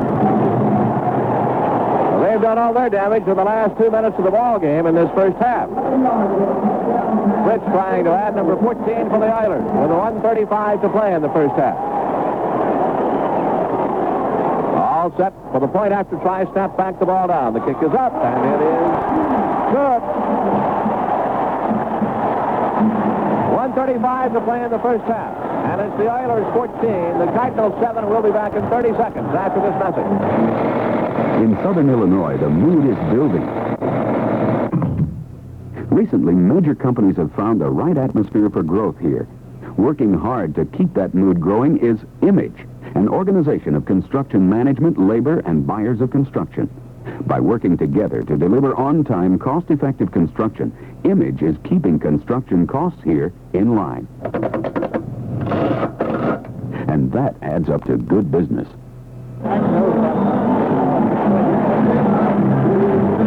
Oilers set to kick off. Back deep to return. This time will be Roy Green along with Willard Harrell. He's back out there. So we didn't have to wait until the second half to see if he'd answer the bell or not. He's back ready to return the kickoff. You know, that touchdown pass, that was about as well as Carl Allen could play him, but Kenny Burrow's height was the difference on that play. Fritz ready to kick off from the Oilers 35-yard line. 1:35 to go in the first half. Hits it high and short again. Coming under it is Harrell. At the 14, 15 to the 20, cuts outside of the 25, 30 to the 35, and ridden out of bounds around the 38-yard line. Here's a flag thrown back over here around the 27-yard line, and the Cardinals may have been caught. Let's see what the penalty is. He's going to call it on Dave Steep for illegal use of the hands. Dave Steep was blocking on one of the Oiler kick coverage men. Personal foul against Dave Steep. That's what the call is, way away from the play. It was all the way across the field where the ball was run. So you get a good return after the 34-yard line, and you wind up nullifying your good return with another. I think you'd have to call them thoughtless mistakes, Bill. You just can't keep costing yourself yardage. On the run back. Hart comes in. You run the offense from the 16-yard line. First down, a minute and a half to play, minute 29 to play. Oilers leading 14-7, 5 penalties for 53 yards against the Cardinals. They come out, Tilly wide left, Childs wide right, Steve in the right slot. Back split behind Hart, goes back to throw, gives on the draw up the middle, and Anderson is tripped up.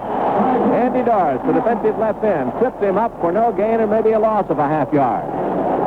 Now the Cardinals are going to call a timeout now. Andy Doris finally beat Joe Bostic.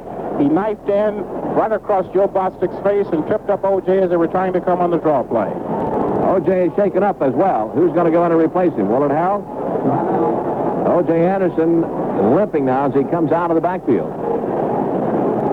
And he may have gotten caught by an ankle by Andy Doris that time as he knifed in and dropped him for a loss of about a half yard. O.J. has had ankle problems earlier, but hasn't missed any games, but he's limping very badly now as Johnny Omohundro puts an arm around him and leads him back to the bench, and that is a tremendously big loss for the football Cardinals. That's akin to taking Earl Campbell out of the Oiler offense. He is a big part of this Cardinal attack, and especially the threat of turning that corner. It'll be second down, a little bit better than 10 to go for the Cardinals, back shy of their own 13-yard line. 1:20 to play in this first half. They dominated the first half. They gave the Oilers practically nothing, intercepted them, but then they started to make mistakes. They intercepted a pass, but I had the ball at their own 45-yard line. But a roughing the passer call allowed the Oilers to maintain possession, and on first down they flipped the screen out to the right side to Campbell, and he carried it down into scoring range. Campbell later went in from 4 yards out for the tying touchdown. And then Jim Hart flipping a pass up over the middle intended for Anderson on the next possession. Had that intercepted by Robert Brazil. He returned it down to the 11-yard line, and on the first down play from there, Pastorini hit Ken Burrow in the right flat in the end zone as he had taken Carl Allen to the inside, then cut to the outside on him, and Pastorini just flipped it over the outstretched hands of Allen into the rather lanky Burrow, who was 6'3", Allen being somewhat shorter. And they quickly had 2 touchdowns and really hadn't had to work very hard for them, Bill. They had more or less been handed to them. They're looking at the right knee of O.J. Anderson. He showed some pain as Dr. Elsesser touched that knee, so we'll see if he comes back today. Wide left Tilly, wide right Childs, right slot is Steve, back split. Harrell is in there with Morris. Back to throw is Jim Hart on 2nd and 10 and a half. Being rushed, fires up over the right. It is complete to Morris, and he stumbles and falls at about the 15, 16-yard line. Covered by Art Stringer on the play. They'll pick up about 4 yards on the play. Still leave themselves with a third down and about 7 yards to go. Houston calls for a timeout with 1:09 to play in the first half. The Oilers apparently want to get this ball back before this half is over because this second quarter has been tremendously profitable for the Houston Oilers. Harry Stallings and Jim Otis will be with you at halftime here. They'll be discussing things, what has happened, which has been a Cardinal first half up until right around 2 minutes to go, slightly more than 2 minutes to go in the first half, and has suddenly turned the other way. This is what has happened in the second quarter of action after Theodis Brown went over at 13:35 on a 16-play, 88-yard drive to give the Cardinals a 7-0 lead. Ken Stone intercepted at the Oiler 3. But then J.C. Wilson intercepted at the Cardinal 26. They sacked Pastorini. The Oilers had to punt out of that, and the Cardinals then started at their own 4 after a great punt by Cliff Parsley. Then O.J. Anderson, after the Cardinals got a great drive going, fumbled at the Oilers 16. Oilers got a drive going, aided by a roughing the passer call on Charlie Davis. And then with Steve Deals coming on a blitz from the left side, Pastorini dumped the ball off to Earl Campbell. He turned it into a 45-yard gain all the way to the Cardinal 8. Campbell went in from 4 yards out. Cardinals returned it to the 23. Brazil intercepted at the Cardinal 11. The next play, Burrow caught an 11-yard touchdown pass. The Cardinals trail 14-7. They're down. Still about 8 yards to go, slightly short 8. Wide to the left, Childs. Wide to the right side is Tillian, but the left slot is Steep. Back split behind Hart. He goes back to throw on 3rd down and about 8. Back to throw it up over the middle. Complete to Steep, and down he goes and around the 25-yard line. Nobody threw a flag down. If that defensive back wasn't hanging on him when he caught the ball, Cardinals come out without a huddle. They'll go at the 27-yard line, first down. They go with another play called. Quick snap, back to throw is Hart looking. Wings out to the right side, off there to Thomas Lott, who dances out of bounds at about the 32-yard line. Lott gets out of bounds, stops the clock with 42 seconds to play. Lott seeing a little playing time here now with the injury to Otis Anderson. Now Oiler player is down now. as Thomas Slott had to make a very difficult catch as Jim led him a bit too much and had to catch it right on the fingertips. And now they're looking at one of the Oiler defensive people who is down right now. And that's Curly Cup, the nose guard, who's down on his knees at the 30-yard line. Cardinals have amassed 235 yards in total offense on 14 first downs. The Oilers have only 144 on 8 first downs. But that last 3 or 4 minutes here has been particularly damaging to the Cardinals, who made one mistake after the other, and mistakes have cost them in the last 3 or 4 ball games. You know, Bill, it is not mistakes of ball handling and this kind of thing, and the penalty-type mistakes, the kind of over-exuberance, I guess you would say, type of mistakes. And you know that Charlie Davis did not want to commit a foul in the situation there, but in his anxiety to get at the passer, Pastorini, got a late hit on him, and that cost the Cardinals a possession. They would have had the ball at their 45, and that is really one of the biggest, if not the biggest, of the first half. The interceptions probably would not have occurred if you make that play and you get the ball at your own 45, there's a good chance you're going to walk off with either still holding on to a 7-0 lead or maybe taking in a 10 or 14-0 lead. Well, Ken Stone had the interception on the Charlie Davis play. Cardinals come out from their own 32-yard line. Wide to the left side is Childs. With the left slot is Steve. Wide to the right side. Pat Tilley, back split. That's Lawton Morris running behind Jim Hart. First down call from his own 32-yard line. Back to throw is Hart. Sets and looks and fires up and into the middle. And Tilley is there. He's got it and dropped it at the 40-yard line. Can you believe that? The sure-handed Pat Tilley had the ball at about the 41-yard line and dropped it out of bounds. Coverage by Willie Alexander, but he was beaten badly. They would have had a first down at least at the 41-yard line of Houston. Well, you don't see much of that. There really is no point in pointing a finger at Pat Tilley, because 9 times out of 10 he'd catch it. That time he looked it right into his hands and dropped it. Not much more you can say about it. Third down, and still a little better than 5 yards to go for the first down from their own 32-yard line for the Cardinals. Childs to the left side, Steve in the slot, Tilley to the right. Back split behind Hart. On a third down call for Jim. 36 seconds to play in the first half. Back to throw is Hart. Rush but fires up into the middle and tipped up and away and intercepted. And stumbling is Alexander. She's hit at the 40-yard line. The ball tipped up and around, finally into the arm of Willie Alexander, and it's recovered as he returned it to the 40-yard line of the Cardinals. First down for the Oilers with 26 seconds to play, and they may be able to get one play away to put them in field goal range. Jim Hart, 15 of 23 with 3 interceptions, 152 yards. Hit Pat Tilley right in the chest. It bounced away. 2 Oilers tried to get it. Alexander got it. Man, it's unbelievable. When it rains, it pours. Oilers come out. Burrow wide left. Barber in the right slot. Wide right is Kester from the Cardinal 40. Back split behind Pastorini with 26 seconds to play. In the first half, Pastorini going long up into the middle. Complete to Campbell. He buttons it away. They hit him right in the hands at the 32. And he can't handle the football, and he was wide open coming up over the middle. Well, the truth of the matter is that Earl is not the greatest pass catcher in the world, and he had worked on his pass receiving coming into this camp. And if you can get the ball to Earl, you can see what he can do with it, because in that critical first touchdown drive, Earl took a quick flip from Pastorini under heavy pressure and turned it into a 45-yard gain. That time he simply didn't catch it, much the same as Pat Tilley didn't catch 2 in a row. Pastorini 6 out of 13, 1 interception, a TD pass that he's thrown for 109 yards, second down and 10 at the Cardinal 40-yard line. Slot right, wide to the left side is Burrow. Pastorini back to throw again. Sets and looks, pressured a bit, fires up and out to the left side, intended for Burrow, and batted away at the last moment by Roger Worley. Roger Worley recovering as Burrow had taken it to the sideline, and Worley had to recover and bat it away. Had good pressure on Pastorini once again as Mike Dawson was in there. The Cardinal defense in the last 5 minutes has spent an eternity out there on that football field after controlling the ball game earlier. So I guess it's some consoling factor to the Cardinals to know that they can move against Houston, but once a team goes up on top the way Houston does, if they can control that ball on the ground, not right now, I'm talking about the second half, then they have a tremendous advantage. It is third down and 10 at the Cardinal 40 for the Oilers. Wide right, Kester. Barber in the right slot. Burrow wide to the left side. Back split behind Pastorini. Back to throw again on 3rd and 10. Pressured a bit. Steps up and in. Hit and dropped. hit and dropped at about the 47-yard line. Yankowski came, and it was Ron Yankowski who finally got him at the 47-yard line of the Cardinals, which I think pretty well takes him out of field goal range. Probably is a good thing that Pastorini is wearing that black vest, because he really took a solid hit from Yankowski right in the middle of the back. It'll be 4th down and about 17 yards to go. A loss of 7 on the sack by Yankowski, and 10 seconds remain to be played in this first half. 14-7 Houston. Would you believe that the Cardinal defense could have held Houston to 137 yards in the first half and still be trailing 14-7? It's hard to believe, but the way things have happened, just bang, bang. The one thing that they cannot do, Bill, is just go in and dwell on what has happened in the first half. That's water under the bridge. The mistakes happened, the scores came, so you just wipe it out.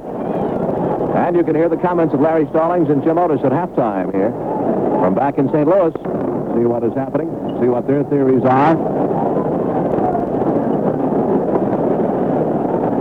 It'll be 4th down at about 17. The ball resting at the Cardinal 47-yard line. Earl Campbell, 8 carries, 33 yards, and 1 touchdown. It appears that O.J. Anderson is not going to return anytime soon, as they were examining his right knee, and he's sitting alone on the bench right now. I think he got it in the thigh. I think I heard one of the press box people say he took a shot in the thigh, and they wouldn't know until after they came back out or went in, at least at halftime, know whether he would be able to answer the ball in the second half.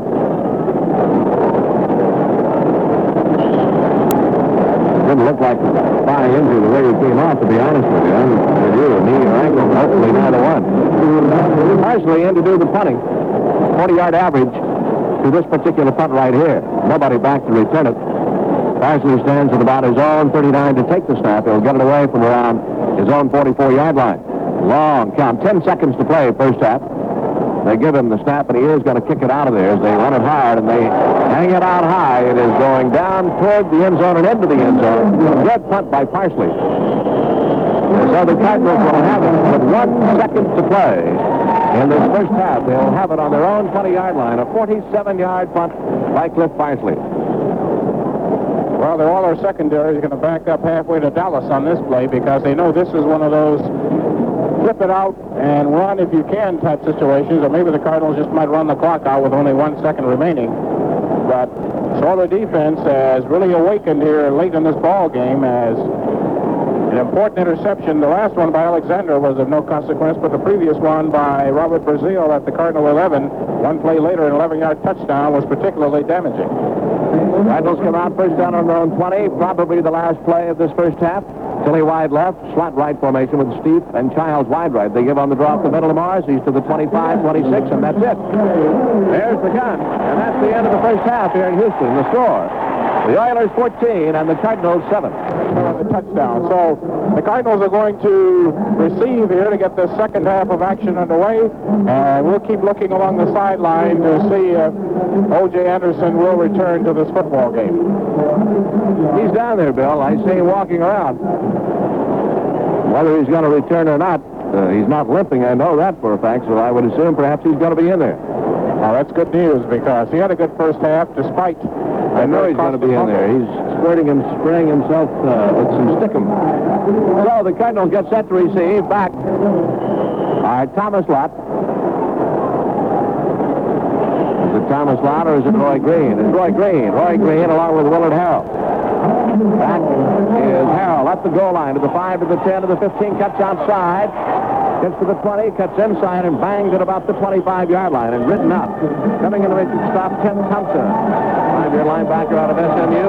So the Cardinals got a pretty good return on the kickoff. O.J. is back in there, and that's good news.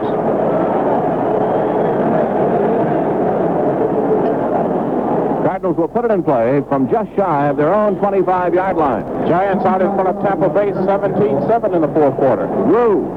Tampa Bay, the National Football League's only undefeated club.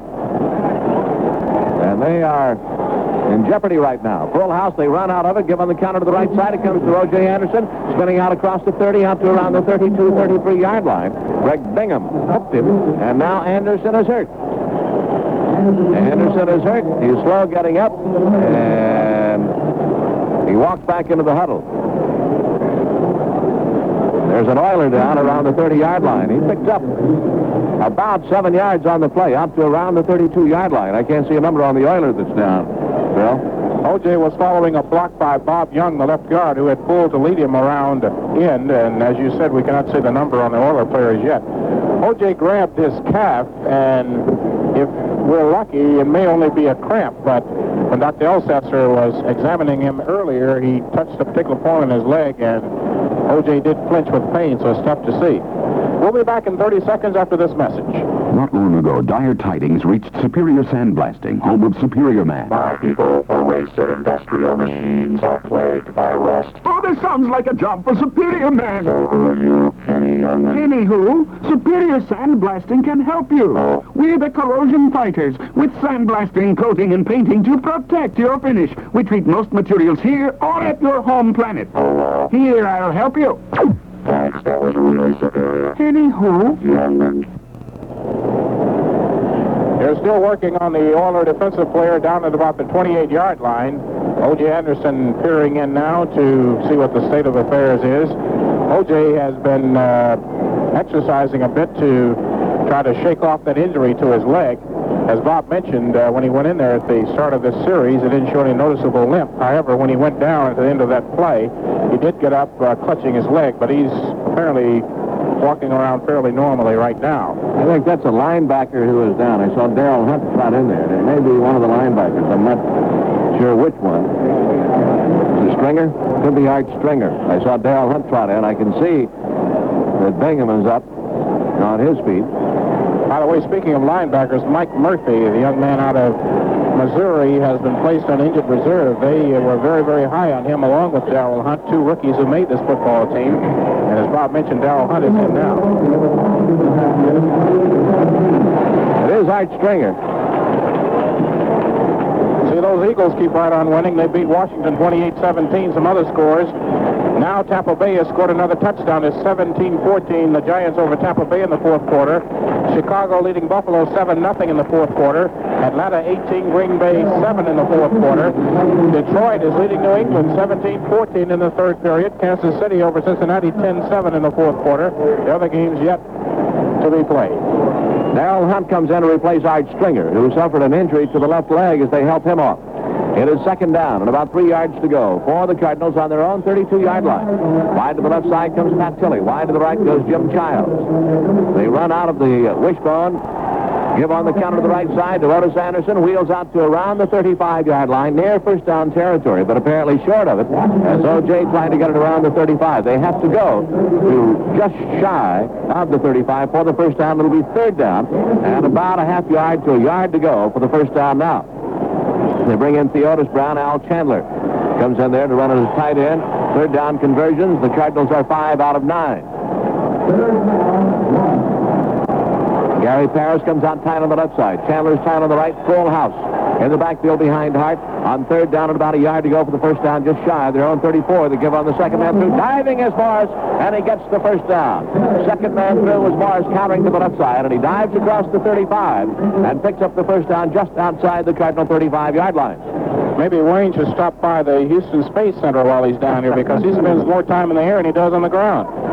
Theodis Brown trots out of there along with Al Chandler as they go back to the standard set now. Cardinals with 254 yards to the Oilers 134. The Cardinals trail in this one 14-7. We have 13-16 to go in the third quarter. Childs wide right. The left side is Pat Tilley. Setting out tight on the right side is Gary Parrish, the tight end. Back split. Fake inside. Back to throw is Hart. Loops it up the left side intended for Otis, and he can't find it. Otis Anderson could not get his hands on it at about the 47-yard line. He had taken the linebacker with him up there, Ted Thompson. Had him by about a half good step. speed. Yes, he did. Thompson showed good speed running out there with a halfback with 4 or 5 speed, because Thompson had him all the way. If Thompson doesn't get him, nobody else is going to, and he did an excellent job on coverage. Hart now is 15 out of 24. 154 yards, been intercepted 3 times in the first half. Wide right Childs, into the right slot goes Tilley. Second down and 10 from just outside their own 35. Backs offset, tight end sets on the left side. Back to throw is Jim Hart, looking to the right side. Fires up over the middle, and it is incomplete, and a flag goes down. Coming up from the secondary was Vernon Terry. It was intended for Tilley. Tilley Tilly was knocked down. Perry coming up from behind him. And it may be a pass interference call against the Oilers secondary. Tilly was knocked down. Perry coming up from behind him. And it may be a pass interference call against the Oilers secondary. Well, the only way you could get to the ball is go through Tilly. Now, I've seen it done, but you've got to reach over and touch the ball first before you touch the player. And the official from about 15 yards downfield threw it from behind the play, and he sailed it about 5 yards on the Houston Oilers. Going to be a first down for the Cardinals. They will mark it around the 45-yard line of the Cardinals, around the 40, at the 40-yard line. It'll be Number 32, defense. Illegal use of the hands. 32 is the man on whom the penalty is called. That's Vernon Perry. And it's first down Cardinals on their own 40-yard line. They had the ball for over 9 minutes in the first quarter of this ball game. They really dominated the first half of play with the exception of the last 2.5 to 3 minutes of play. Wide right Childs, wide to the left side is Tilly. Tight end Paris goes down and says Pat on the right. They shift into the eye behind Hart. First down from their own 40. Make the inside give. Quick pop over the middle and for Tilly off the fingertips at the 50-yard line. A quick slant to Tilly and just off his fingertips. That was a bullet by Jim Hart, and he threw it right between two Oiler defenders. And Pat Tilly only had a flash of a second to get his hands up there, and it went right through them. Kansas City beat Cincinnati. That is the final out. Kansas City 10, Cincinnati 7. Philadelphia knocked off Washington in the National Football Conference Eastern Division 28-17. Wide to the right side, Childs. Tilly comes to the left side. They set in the bone. Coming out is Paris setting Pat on the right side. Back split behind Hart.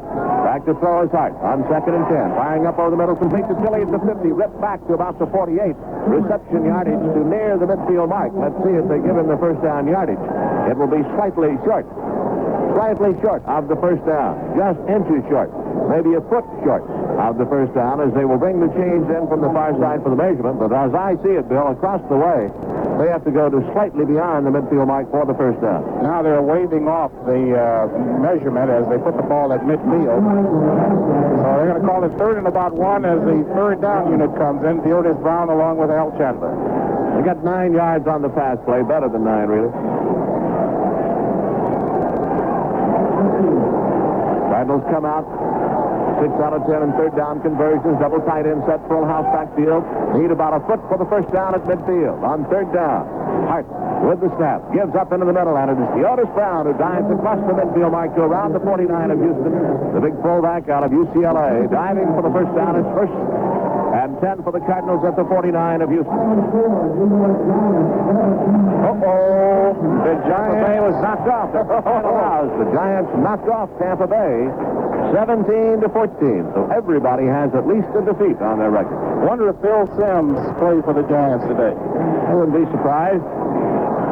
And they dare not put anybody else in there. That's right, for the rest of the year. Unless they want to bring back Y.A. Tittle, but Pisarcik had better not show up again as Phil Simms started. Cardinals come out wide left, Tilly, wide right, Child. They stay in the bone, go out of the full house, back to throw is Hart. Being rushed, spins out, being hit, gets free, throws over to the left side. Tilly has it at the 40, gets back to the 35, 30. Tilly spun down at the 30-yard line. Pat Tilly coming back to get the reception and doing a good job of coming back to meet the ball. Vernon Perry finally ripped him down. They picked up 19 yards, no flags, and it's first down at the Houston 30. Jim Hart was a Houdini getting out of that because he wanted to go deep.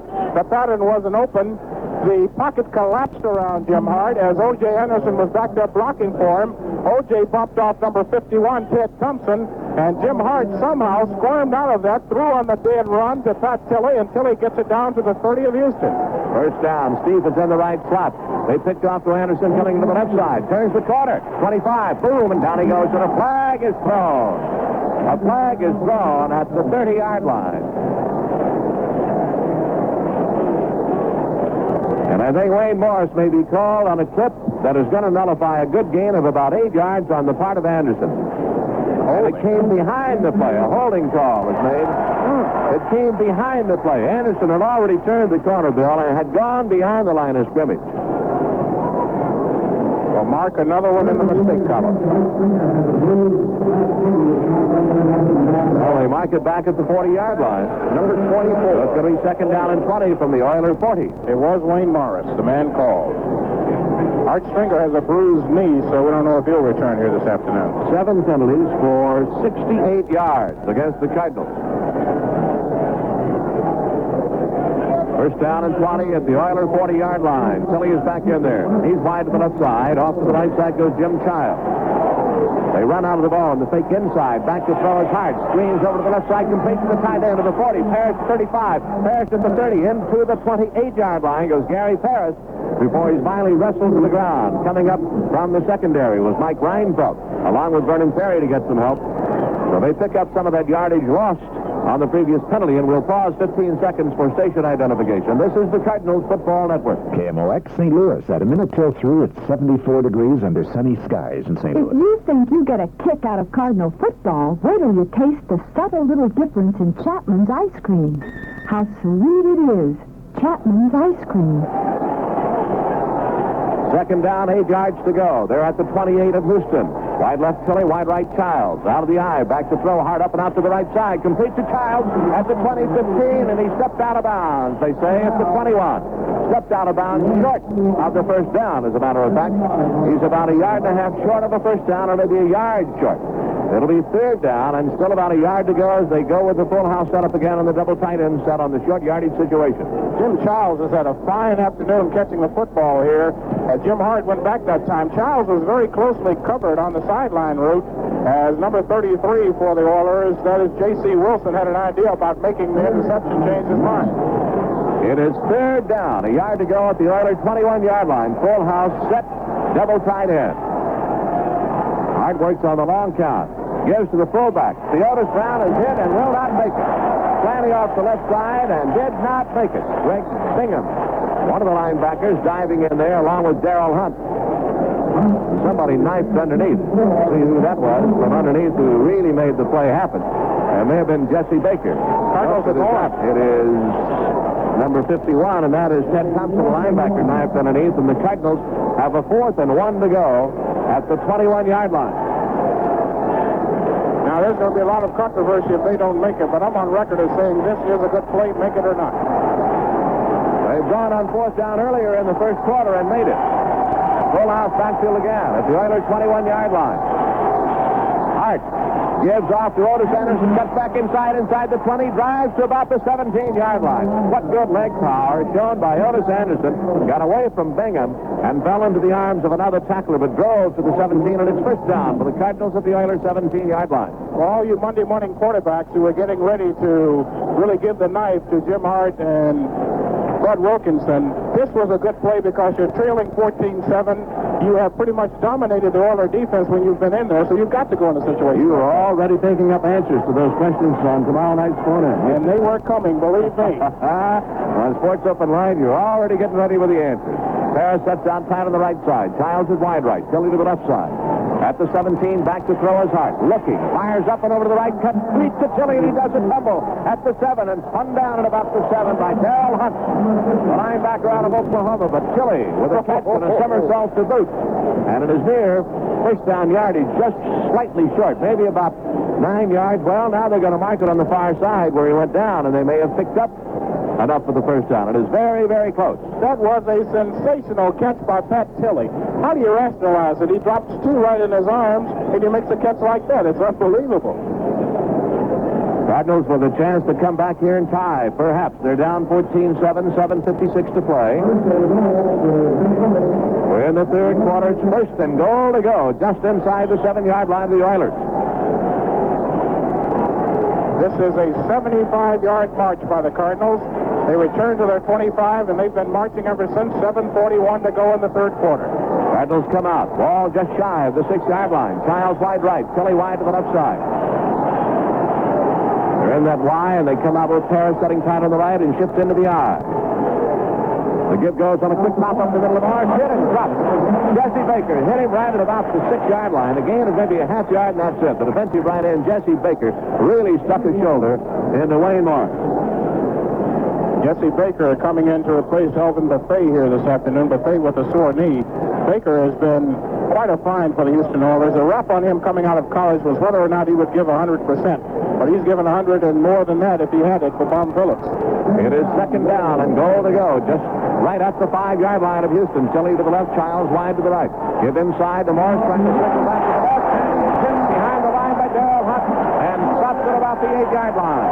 Darrell Hunt diving in to drop him. The rookie out of Oklahoma, 6'3" and 220. And so now they lose about 2 yards on the play, and it brings up third down and goal to go at the 7-yard line of Houston.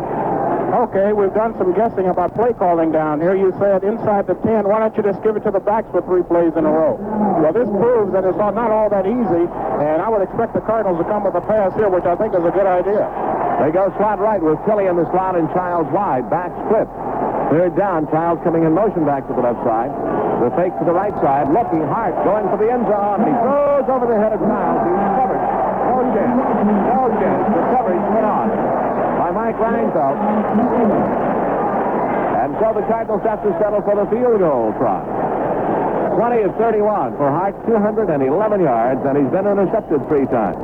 One of those on a tip ball.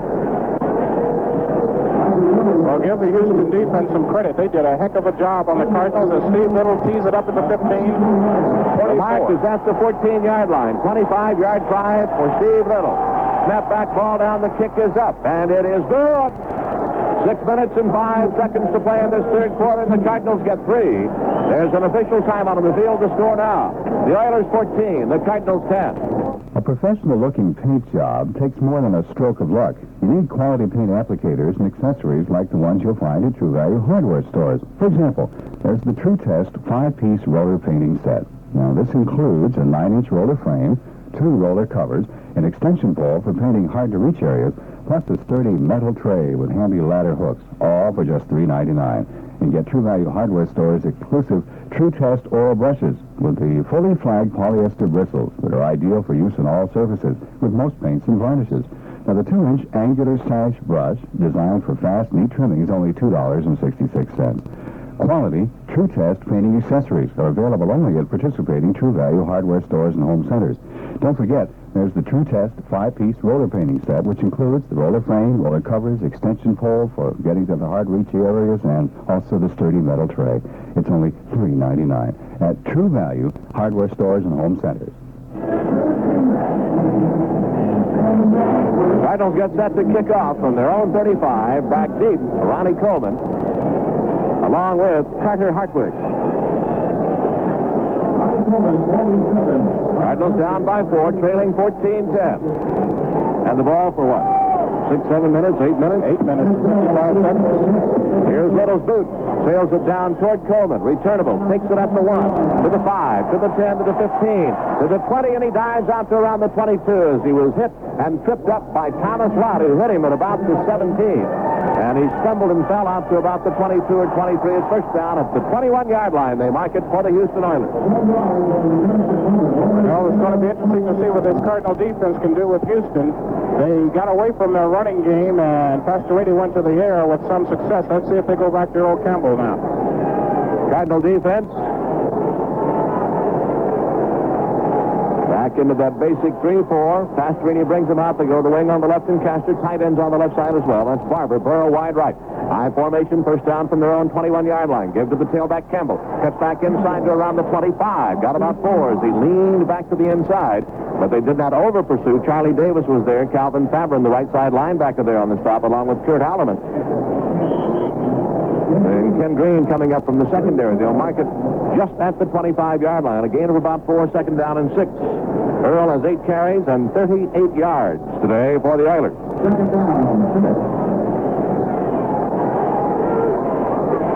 Oilers come out wide right. Burrow on the left wing is Castor again. Tight end is on the left side again. High formation, second down and 6 from their own 25. Pastorini on the long count. Takes the snap. Fakes to the tailback, goes back to throw. Looking, firing up and out to the right to Burrow, and he is out of bounds when he caught it.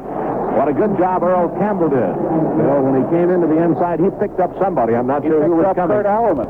Hallerman thought he had the football at first, and then Earl put a block on him. Great piece of faking by Earl Campbell, and then a good block. So it becomes now 3rd down and 6 for the Oilers on their own 25, and the Cardinals go back with a 4-down lineman. Pastorini brings them out. He puts Burrow wide to the left side. Pastorini 6 out of 15 and 107 yards, 1 interception. The interception belongs to Ken Stone. Castor wide right, Barber, the tight ends in the right slot. Back split behind Pastorini, 3rd down and 6 from his own 25, and he's back to throw. Loops it over the middle. The big Tim Wilson, the fullback, has it, stumbles out and falls to the 35, and got the first down. Eric Williams hit it.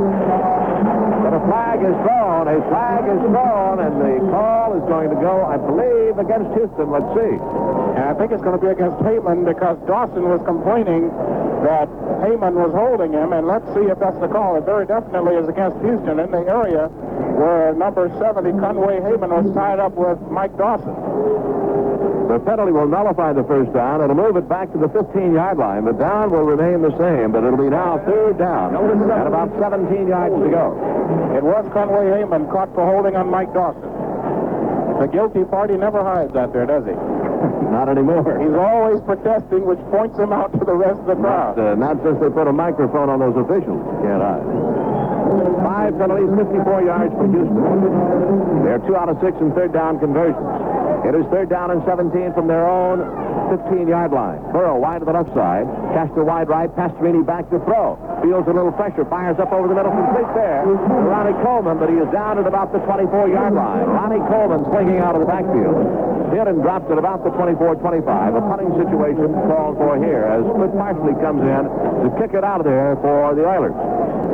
Well, I'm sure that Bum Phillips is not happy at all about the number of penalties his club has incurred in this football game because normally they don't play this kind of mistake-prone football, but they and the Cardinals have made a bushel of mistakes here in just 2.5 quarters of action. He can't be any more unhappy than Bud Wilkins is. Very true. Parsley in the punt. Willen Harrell is back deep, along with Thomas Lott. Good snap, handles it, hangs it out in good shape, drives it down there. Roy Green is back with Harrell.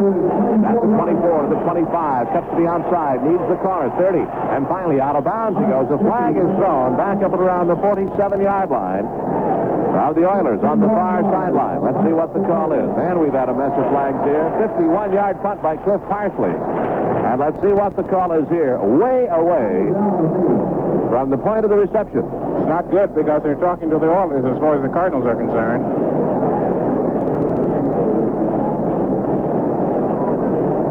See what the call is. I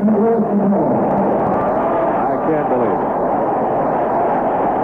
And now the Oilers are going to come back on offense.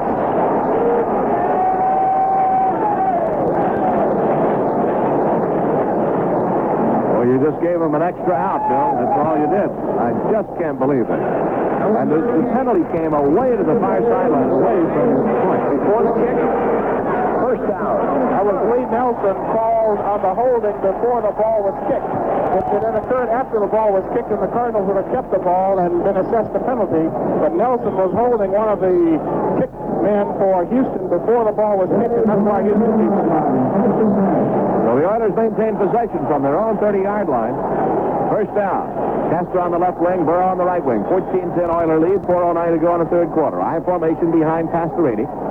Works on the long count, gives to Campbell, wants to circle that outside on the left. They try to string it out. He cuts back and he is hit by Fabron and driven out at about the 32-yard line. Calvin Fabron drove right into him at about the 32 or 33, and they'll mark it for a gain of a couple of yards on the play. Let's see where they bring it in and mark it. At around the 33-yard line, a gain of 3. It'll be 2nd down and 7 for Houston. You can see how carefully that backside of that pursuit is staying in its lanes and not sprinting to the other side of the field because they know Earl will start wide one way and cut back this way, get you going the wrong way, and away he goes. So the Cardinals are being very careful pursuing him on the side that he's not running to. 4 minutes and a second to play here in the 3rd quarter. 2nd down and 7 from their own 33. Burrow wide right, Castor on the left wing. Barber is tight. On the left side, they give to Campbell again. Comes into the middle, hit at the 34, down at the 35. Bob Pollard forced him back to the inside. Kurt Alleman got a piece of him. Charlie Davis filled in. Off the bottom of the pile comes Mike Dawson. They got a couple of yards out of it. 3rd down and 5 at the 35. And they are 2 and 7 in 3rd down conversions as the Cardinal defense is called upon to take it away from them again, which they have done. this afternoon, Bill, but they have also given it right back to them on penalties. Now Earl goes out as he normally does on third down conversions. Wide to the left side is Burrow. They have Ronnie Coleman in there along with Tim Wilson in the backfield. Pastorini back to throw, looking into the middle again, fires up and into the middle. It's complete to Burrow at the 45 of the Cardinals first down. He came down and into the middle. He got position on Lee Nelson and went up and got it. And it's first down at the Cardinal 45 and a gain of 20 yards on the play. And a first down at the Cardinal 45 as Nelson was out-positioned by Ken Burrow.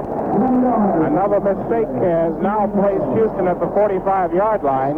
The mistake was giving them a first down on the holding before the punt. And time after time again, the Cardinals have dug themselves into a hole. 2 minutes and 40 seconds to play in this third quarter. Oilers now at the Cardinal 45. Burrow wide to the left side. Castor wide or winged on the right side. Barber's the tight end setting on the right. I formation behind Pastorini. Fakes to the tailback, goes back to throw, and looks and fires deep down the left side for Burrow. It is broken up in the end zone by Worley. Burrow almost outfought Worley for it and made a spectacular grab, and they stayed with it and finally was able to bat it away. How many times have you seen the defensive back stop and go up for the ball, and the ball goes right over his hands into the hands of the receiver? And that is almost what happened because Burrow had a second grab at that ball before it hit the ground. That was almost the same kind of play that Billy Waddy caught on Roger last week for a touchdown.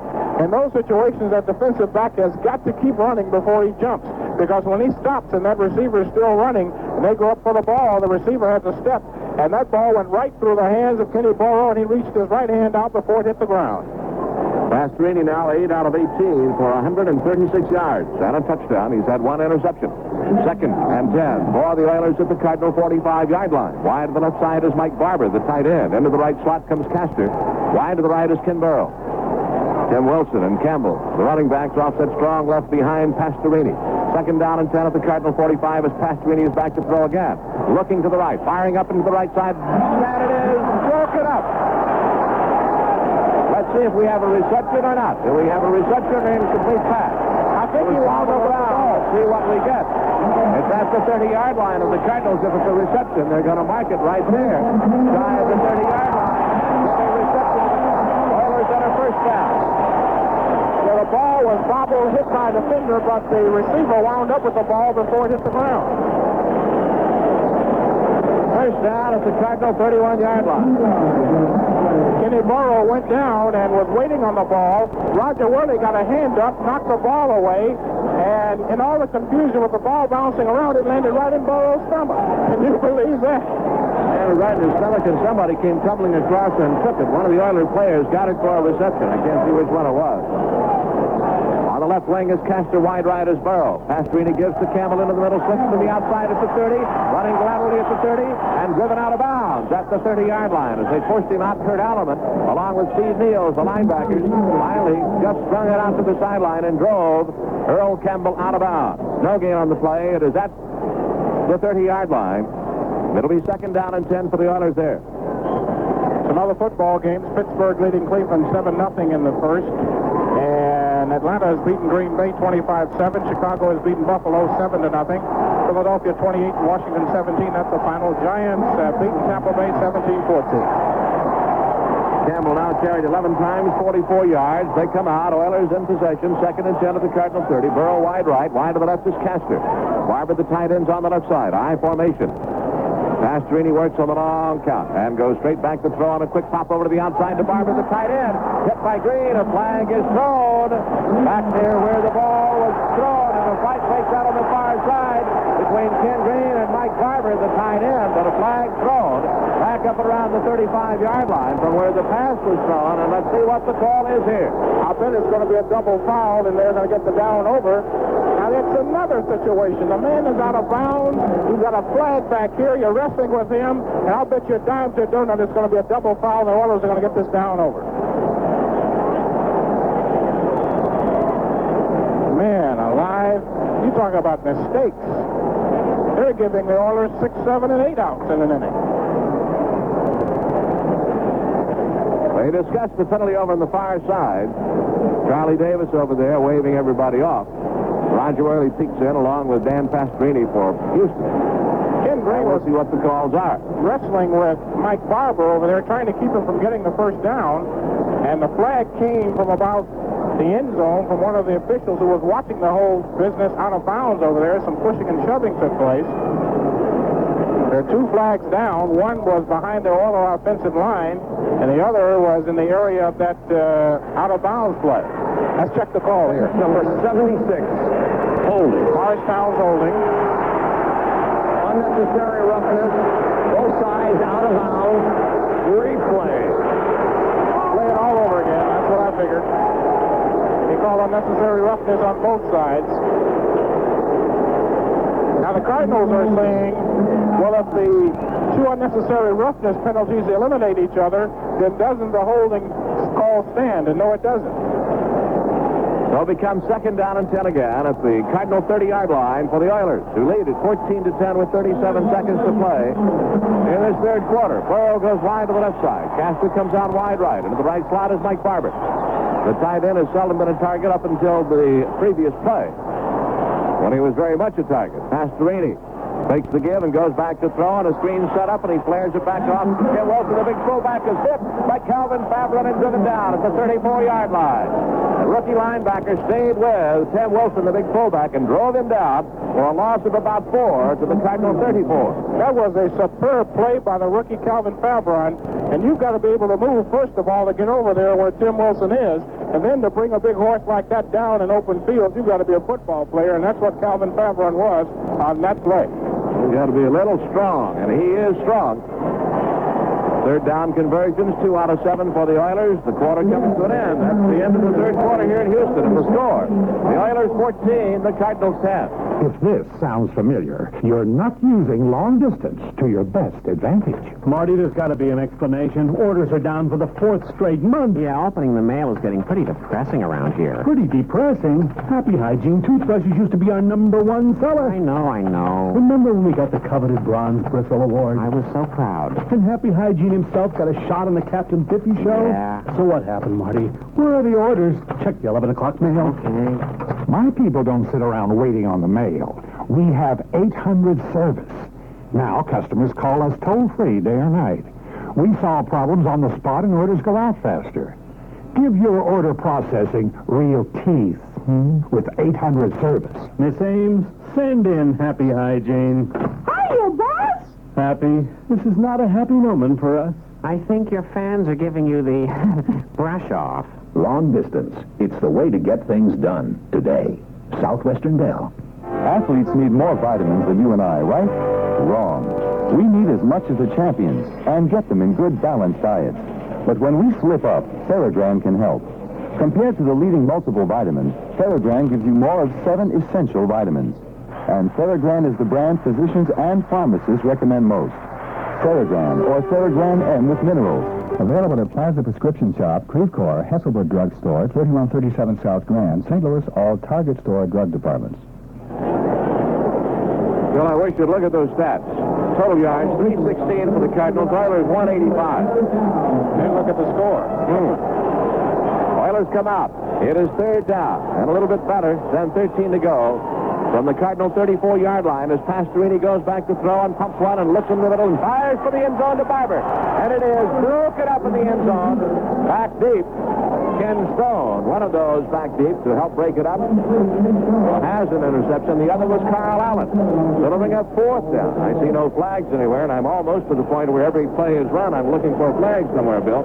There's been an awful lot of yellow out there, and now let's see if the Oilers are going to attempt a field goal from here. Tony Fritz is in. The mark is that the ball is at the 34, 7 yards back. It's going to make it the 41. This is going to be a 51-yard attempt. A 51-yard try for Tony Fritz. He can hit it here, too. Gifford Nielsen. Gifford Nielsen is a quarterback. He is the holder. So keep an eye on Gifford Nielsen. Snap back, the ball down. The kick by Fritz is long. It is high. It is good.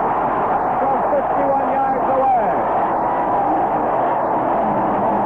Tony Fritz. This one from 51 yards out to give the Oilers 3. With 14:49 to play in the ballgame. There's There's an official timeout on the field, and the score now. The Oilers 17, the Cardinals 10. Hey, California, the scarcer gas gets, the better Datsun looks. Put your money in the bank, not in the tank. Buy a Datsun. The amazing Datsun Plume cans are 4 highest mileage models, all EPA estimated at 28 miles per gallon with standard 4-speed. Use this number for comparison. Your mileage may differ. But Datsun makes more than 4 mileage champs. We've got a showroom full of gas misers. 15 different models rated at 20 to 28 mpg, depending on the model. 15 beautiful new ways you can put your money in the bank. And know this, with Datsun Economy comes Datsun Quality. Even more money where you like it, in the bank. Put your money in the bank, not in the tank. Buy a Datsun. To give you more miles per gallon and more years per Datsun. All set for the Houston kickoff by Tony Fritsch, who just hit one from 51 yards out. Yep. That's 12 in a row for Tony Fritsch, stretching back over the last 2 he hit last year. He's at 10 in a row this year, and he just bumps one in from 51 yards out, and the Oilers now have a 7-point lead. You can hear him now. They ask him what he does. Says, kick ball, get checked. Big check.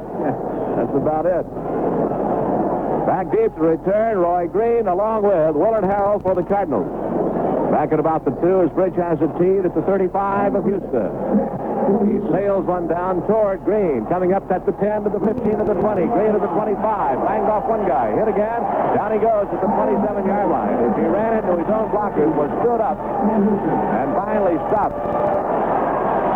Hartwig down on the stop along with Darrell Hunt. It is at the 26 of the Cardinals. They're down by 7. First down from their own 26-yard line.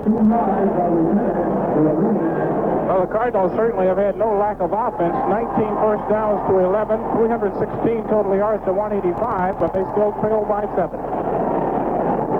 Jim Hart brings him out. He sends Pat Tilley wide to the right side. They have now, running in the backfield, the Otis Brown and Otis Anderson.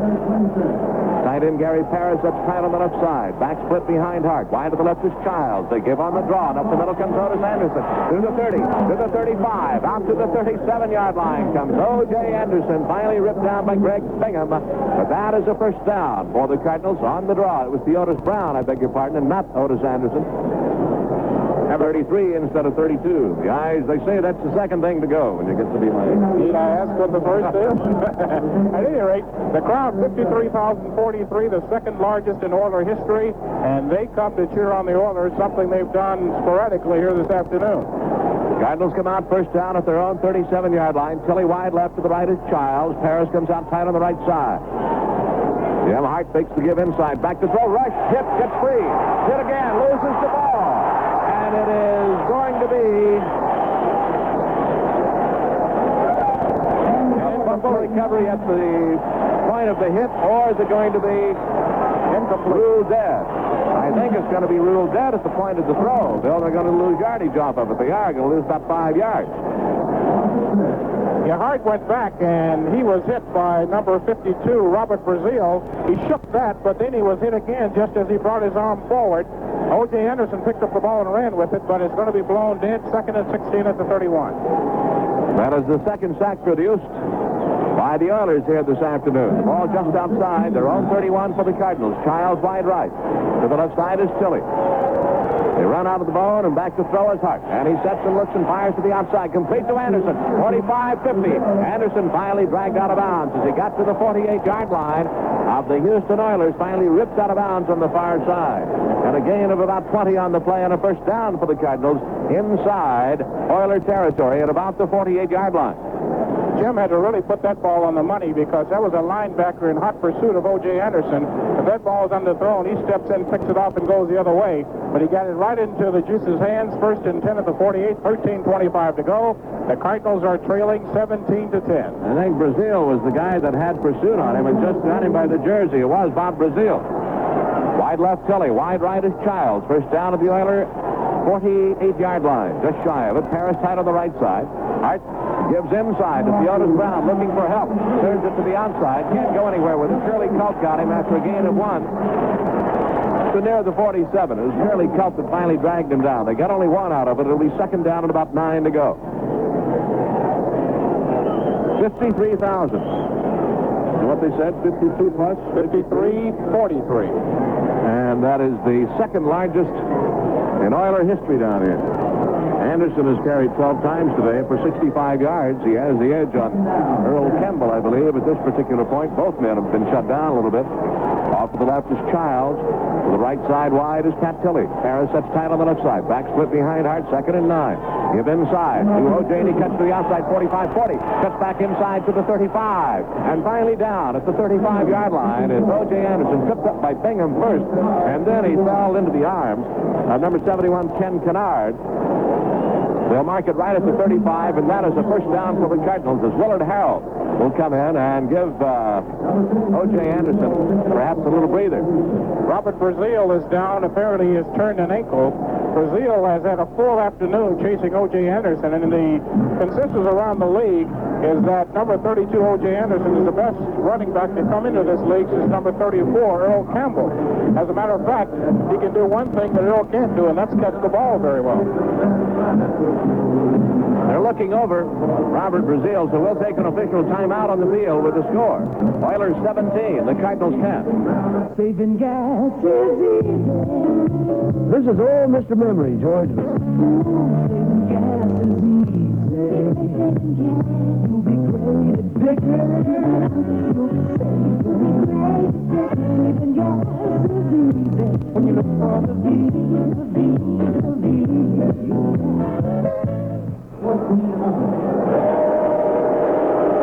It is first down for the Cardinals at the Oiler 35-yard line. Cardinals come out. Wide to the left side is Childs. Wide right is Pat Tilley. Harrell is in there running along with the Otis Brown. Parrish skips out tight to the left side. Backs shift, and they are split behind Hart. Give inside to Willard Harrell. Needs a block. Got it. Turns the corner. 30. Steps inside 25. 20. And up to about the 18-yard line. And a flag is thrown downfield. A flag thrown downfield. And it may cost the Cardinals a first down. That's what it's going to do. I tell you. Every time you do something good, somebody out there does something bad, and it's going to cost them a first down. Let's pause 15 seconds for station identification. This is the Cardinals Football Network. KMOX St. Louis, Bob Costas with Sports Open Line at 6:10 this evening. Joe Miserani, Pat Riley celebrating the grand opening of another giant warehouse showroom in the Alton Square Shopping Center in Alton, Illinois, featuring Hitachi 19-inch color TV for only $319.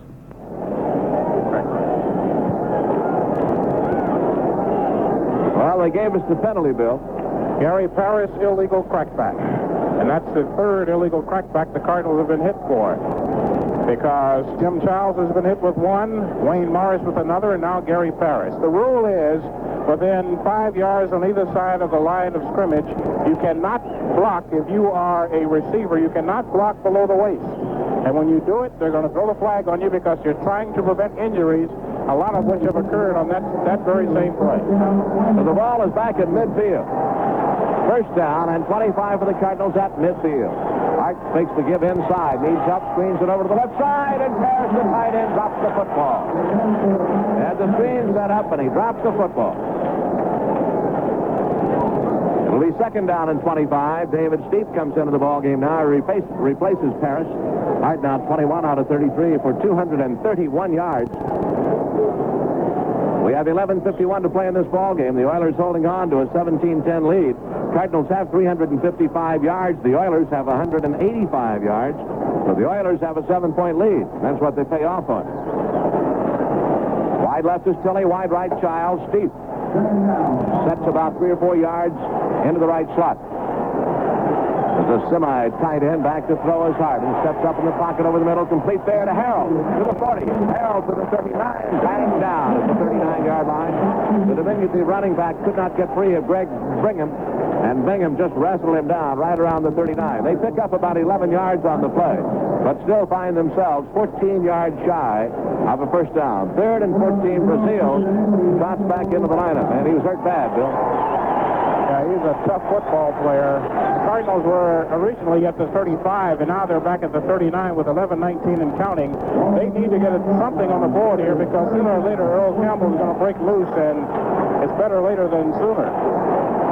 They're down in 14 at the Oilers 39 for the Cardinals. Childs wide to the left side. Steve, down to the left. Tilly wide right, back to throw. Hart steps up and fires up and out to the left side. And for Steve Bennett is incomplete at the 25. Pressure coming from the left side of Hart as he stepped up and in. And it'll bring up a punting or field goal situation. We'll see what the Cardinals elect to do. More than likely punt it and try to nail the Oilers deep. Yeah, because the ball's marked at the 39, 7 more yards, and it's at the 46. That's a 56-yard field goal. And what's more important, if you don't make it, the Oilers get the ball at their own 39, so they're going to punt it. The Cardinals' second punt in the afternoon, if I'm not mistaken. We'll check the official stats. I think so. You're right, Truth. Steve Little standing back at the 45. Now he's going to pass, and he does to the right side to Theodis Brown at the 30. Brown at the 25. Brown out of bounds at about the 24-yard line. Let's see if he picked up the first down. Steve Little, a former quarterback. When he was in high school and went to Arkansas to be a quarterback as well as the kicker. Raised up and fired one to Theodis Brown, and what a gutsy call that is. A first down for the Cardinals at the Oilers' 24-yard line. They needed that one. They needed that one. That play has been in the playbook since the Washington Redskins game. They haven't used it until now, and they caught the Oilers napping, although they covered it pretty well. Theodis Brown did a great leap at the end of that play to get the first down. It is at the Oilers 24. First down, Cardinals. Otis Anderson back in there to run, along with Wayne Morris, as Theodis Brown is out of the lineup now. Out of the Y, they run out of it, and back to throw his Hart. And he fires for the right end zone to Tilly. Just tipped away at the last moment. Tilly was there, and it was just tipped away. On the coverage was Mike Reinfeldt. But J.C. Wilson's the man who got a hand on it and tipped it away. Tilly was there. And the ball finally did glance off his fingertips as Jim threw a beautiful pass. It was tipped by Wilson and off the fingertips of a twisting and turning Pat Tilly in the end zone. We have 10 minutes and 46 seconds to play in this football game. Oilers holding on to a 17-10 lead. And these Second and 10 fans, at the Cardinal, or the Oiler 24. These fans are holding their breath on every play here. I'm holding my breath on every play because I think a yellow flag is going to fly in the air. Slot left. Tilly's in the slot. A pitch off to the right side. Coming is Anderson at the 20, 15, and banged out of bounds by Willie Alexander. Otis Anderson got it down to about the 14-yard line, and that is near first down territory. It'll be slightly short, I think, as they mark it. Let's see. They may have to measure. O.J. Anderson, 14 carries and 82 yards.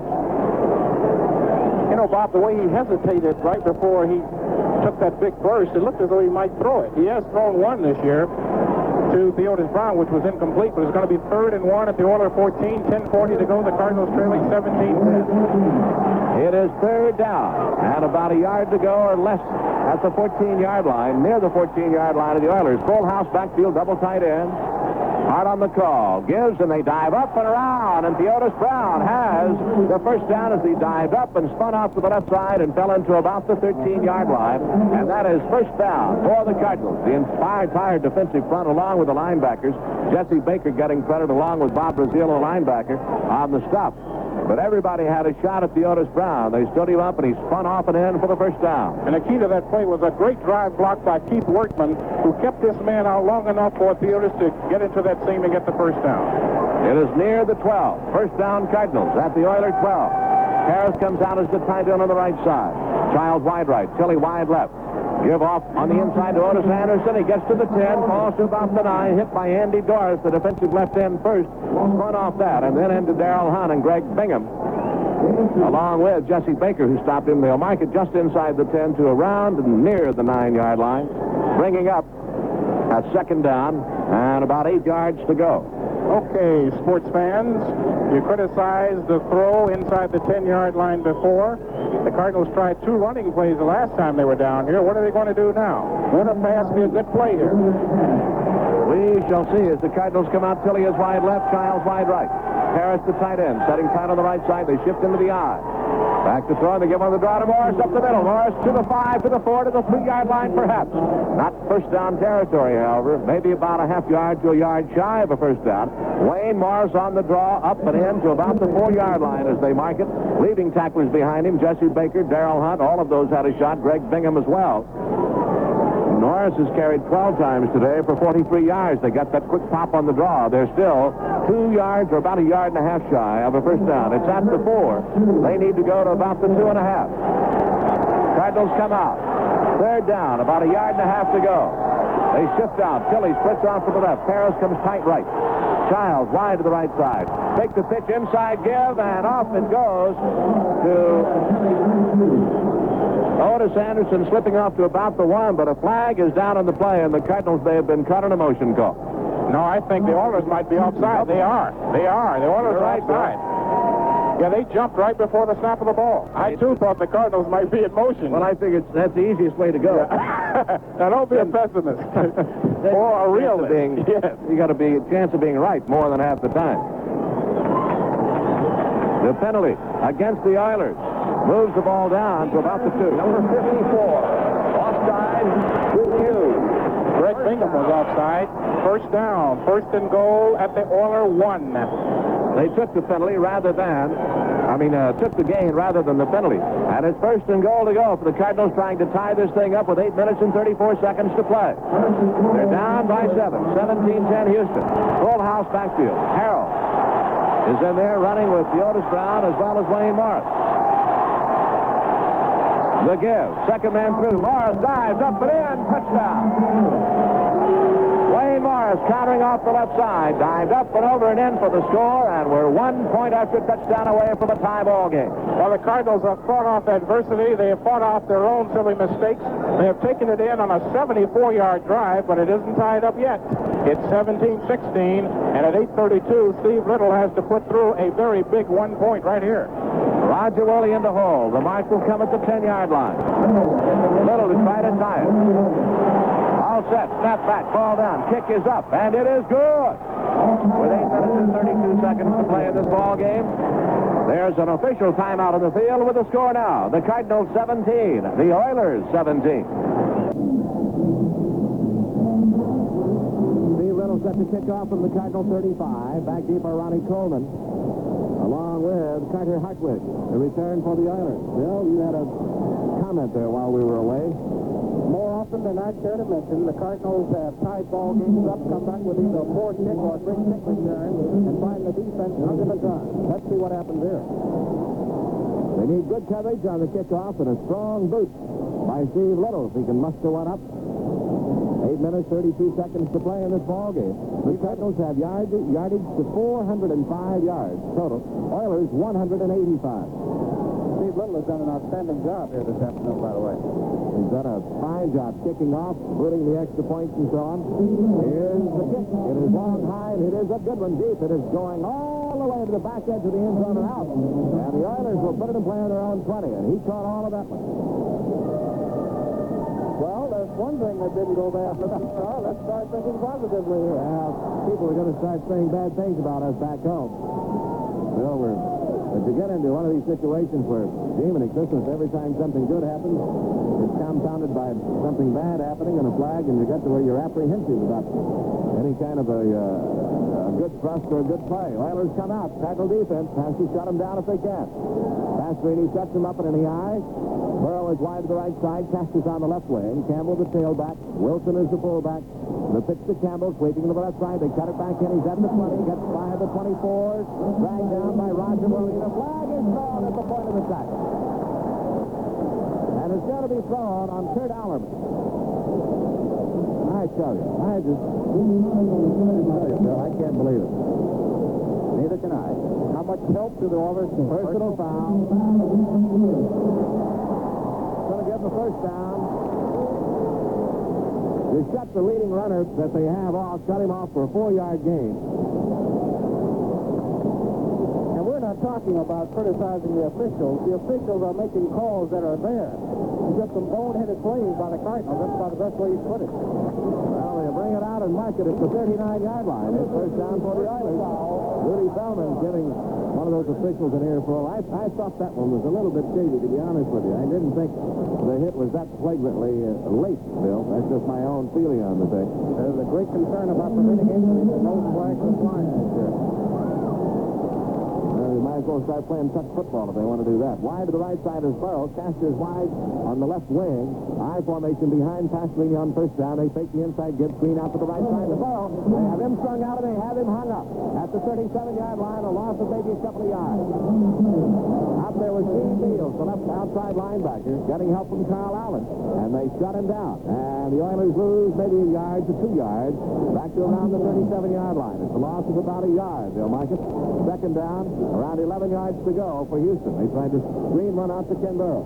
The only play they caught the Cardinals on was that screen pass to Earl Campbell, but they were coming on a blitz on that. But for the most part, they haven't fooled the Cardinals. Burrow wide right, Castor again on the left wing. Mike Barber's the tight end on the left side. I formation behind Pastorini on second down and 11. From near his own 37-yard line. Pitches back to Campbell running the left side. Turns to the 37, hit, gets free to the 40, to the 42, to the 43-yard line, and finally down. Boy, he is a tough monkey to bring down, Bill. You hit him, and he just keeps squirming away. You bounce off of him, and takes pretty good shots. There's 4 linebackers that hit him. Hallinan, Niels, Fabron, and Eric Williams. And it took all 4 of them to finally knock him off his feet. I think Pete Wysocki, the linebacker for the Redskins, put it best about Earl Campbell. He says every time you tackle him, he lowers your IQ. And that's about the size of it. Campbell is going to leave the ball game.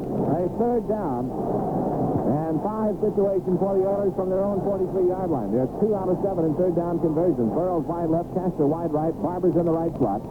Coleman's in there, and a passing situation as Pastorini goes back to throw, and is pressured, but fires up and over the middle, tipped up and away. Intercepted by Carl Allen to the 50, back to the 45, to the 40-yard line of Houston. Allen with the interception, and a flag is thrown back around the point of the toss. It is going to go against Houston. It'll be declined by the Cardinals, and the Cardinals have it first down at the 40-yard line of Houston on the pass interception by Carl Allen. You said flag, and you scared me, Mr. Starr. Pastorini went back, and he fired it right over the middle, but Eric Williams got a finger up, tipped it, and Carl Allen made a one-handed interception and returned the ball back to the Houston 40. 6 minutes, 36 seconds showing on the clock here at the Astrodome in Houston. The ball resting at the Houston 40-yard line. Cardinals trying desperately to win their second ball game of the year and bounce back from a terrible loss last week to the Rams where they didn't play well. And they have played well here this afternoon in spite of making some mistakes and costing themselves some yardage and penalties.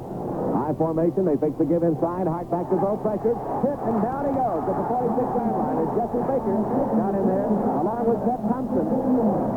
And they'll drop him for a loss of about 5. The third sack produced by the Houston defense here this afternoon. It'll be second down and 15 now for the Cardinals at the Oilers' 45-yard line. That means that Baker goes ahead of Elvin Buffet's mark of 8 sacks last year because he came into this game with 7.5. He's got at least 8.5. Tim Hart was trying desperately to hit Jim Childs going on the right sideline who had single coverage, but Baker was just all over it.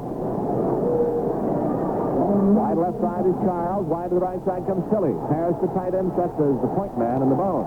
He shifts out now, tight on the left side, out of that Y.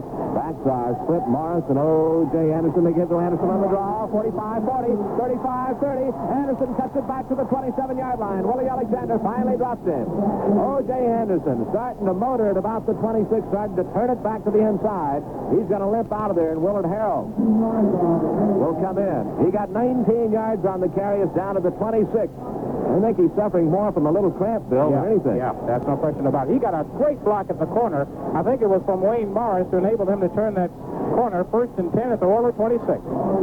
Anderson with 108 yards and 18 carries today. Harrell runs in there now with Wayne Morris. Wide left is Tilly. They shift out, go to the eye. Paris comes tight on the right. Childs wide right. First down at the 26.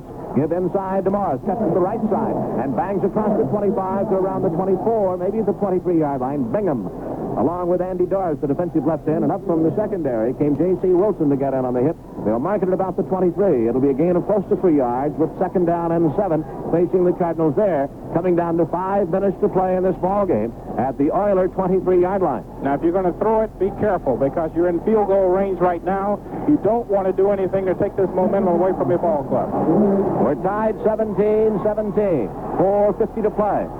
Cardinals with a 2nd and 7, a quick snap and a back to throw. Hart looking to the left side, fires up and over to the left side, and Harrell was open at the 10, and he flipped it a little too high for him. Out covering was the linebacker, Ted Thompson, but Thompson was a good 3 or 4 steps away from Harrell, who was a shorter target to throw at, Bill. Remember what I said about be careful? When he saw Thompson there, the one thing he didn't want to do is throw an interception, so he didn't bring the ball down. Jim Hart, 22 of 37, 242 yards and 3 interceptions. O.J. Anderson is back in there now. They drop out Paris. They bring in Steve. It is 3rd down and 7. They're 7 out of 12 in 3rd down conversions against the Oilers. And they have a 3rd and 7 at the 23-yard line of Houston with 4 minutes, 43 seconds showing on the clock. 17-17. Anderson and Morris are the running back. Chili is wide right, and to the left slot is Steve. Wide to the left side is Child. Jim Hart takes the snap and goes back to throw and has the time and fires complete to Tilly in at about the 13 and driven back, but he'll be given to the point of the reception at the 13-yard line, and that will be a 1st down for the Cardinals at the Oilers 13 as he was driven back, but he got the reception to the 13-yard line. Pat Tilly has made 2 very key 3rd down possessions, one at the other end of the field and right here. As Jim Hart went back, O.J. Anderson gave him a block at the line, stayed with this man, and Hart threw a bullet right into the chest of Pat Tilly at the Oiler 13. 4 minutes and 10 seconds to go and counting. They mark it at the 13. Tilly has had 6 catches for 69 yards. Wide to the left side, Childs. Paris back in, setting tight on the left side. Tilly is wide right. Back split into O.J. Anderson, cutting to the left side. Tries to spin, can't get anywhere. He got to about the 11 for a gain of a couple, but no more, as he was horse-collared. Ted Washington, the linebacker there, number 59.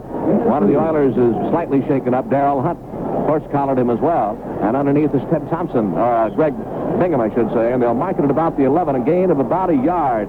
Bill, 2nd down at about 9 as Harold comes in, and O.J. Anderson trots out, and an official calls time to give O.J. a chance to get off the field. They stop the clock with 3 minutes and 32 seconds to play in this ball game.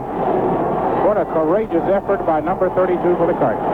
He's a little shy of salt, I think, Bill. He's just cramping a bit. Wide to the left side, Tilly. Wide right, Child. Harris trots out of the Y and sets tight on the right side. Back split. Hard on 2nd down and 9. Gives on the draw to the middle to Morris. Morris cuts down to about the 5-yard line. Wayne Morris on the draw, dragging tacklers with him. Gets all the way to about the 5-yard line before he is finally stopped. Making the play was Darrell Hunt, the linebacker. They'll mark it at the 6-yard line. 3rd down. And what would you say, Bill? Close to 4 yards to go. About that. Here is how important that 7 points would be. Only 2:51 and counting. Man, with 7 look good right here. 2 minutes and 45 seconds to go and counting. They shift out of the Y and they go to the right side with Paris tight there. Tilly wide left. Take the give inside. Go to Morris. Morris cuts to the right. Cuts down to the 5, 4, 3, 2, 1. Touchdown. Wayne Morris ducked inside, then danced to the outside and went in from 6 yards out. And the Cardinals take the lead with 2 minutes and 35 seconds showing on the clock. A Carl Allen interception on a tip by Eric Williams led to this touchdown, and the Cardinals desperately needed that one as Jim Hart and his teammates jumped into the air as a great piece of ducking and dodging by Wayne Morris gets him in. Well, he kept stringing it out, but as they strung it out, his interference seemed to string with him. Here's the point after try by Steve Little. It is up. It is good. And the Cardinals have the lead with 2:35 to play in the ballgame. There's an official timeout on the field to score. The Cardinals 24. The Oilers 17. Don't close your eyes to the problems of harsh, annoying light in your home. Instead, install General Electric soft white bulbs from True Value hardware stores for soft, pleasant illumination without annoying glare. GE Soft Whites feature a milky coating inside of the bulbs. It softens the light so it shines without harsh glare and hard shadows. Hardware stores and home centers. Don't forget these GE Soft Whites come in the right size for you in 60, 75, and 100-watt sizes. General Electric bulbs at participating True Value hardware stores and home centers. Steve Little is set to kick off. Back deep, Ronnie Coleman and Carter Hartwig to return for Houston. The Cardinals leading 24-17. 2 minutes and 35 seconds to play. And, man, they can be the longest 2 minutes and 35 seconds you've ever experienced, Bill. Say that again. Here's Little's boot sailing down, but returnable to Hartwig. He takes it at the 1, back to the 5, to the 10. Hartwig to the 15, cuts up to the 17, and down at the 18-yard line. As he was horse-collared and dropped, coming down, Sean Clancy got an arm around him. Also, Dr. Doom, John Bearfield was there to get out on the hit. So the Oilers have it on their own 18-yard line with 2:25 to play as they will flip the ball and play at this point. 0-0 Kenny Burrow along with Mike Barber, the tight end, can be a real handful. They've been here before, so this ball game is not over by any stretch of the imagination. They come out with Burrow wide to the left side, head and head with Roger Worley. Wide right is Rich Castor. Barber's the tight end setting in the right slot. Back split. Behind Pastorini from his own 18-yard line. Pastorini back to throw. Looking for someone up the right side and fires out there to Tim Wilson, the fullback, and he went to a knee to get it at about the 19-yard line. He'll pick up maybe a yard, but no more than that as he slipped when he made the play. I'm not sure he would have gained much. Allerman was out there along with Ken Green, Bill. I'm not sure he'd have got more than a yard or two. It's just natural instinct to catch the ball in whichever way you can. They're going to let it go now to the 2-minute warning, which they do. And the whistle blows. So there's an official timeout on the field with the score. The Cardinals 24 and the Oilers 17. You've worked hard to own your own home. Now, wouldn't it be nice if your home could do a little work for you? Well, right now, here in Missouri, your home can do more for you than ever before. Pacific Finance has increased the limits on personal loans. Now, backed by the equity you've built up in your home, you may borrow as much as $50,000. The money from that real estate loan could help you remodel your kitchen, add a room to your house, buy a new car, or pay off all your outstanding bills. As a matter of fact, with a good credit record that demonstrates your good judgment in handling money, you'll probably qualify, and the money will be yours to do with as you please. So if you're considering a real estate loan, or any kind of loan, talk to the people at Pacific Finance. They'll give you first-rate service at a fair price. And now they are lending more money than ever before, up to $50,000. Look in your phone directory for the office nearest you. Pacific Finance, a Trans-America company. That's Pacific Finance.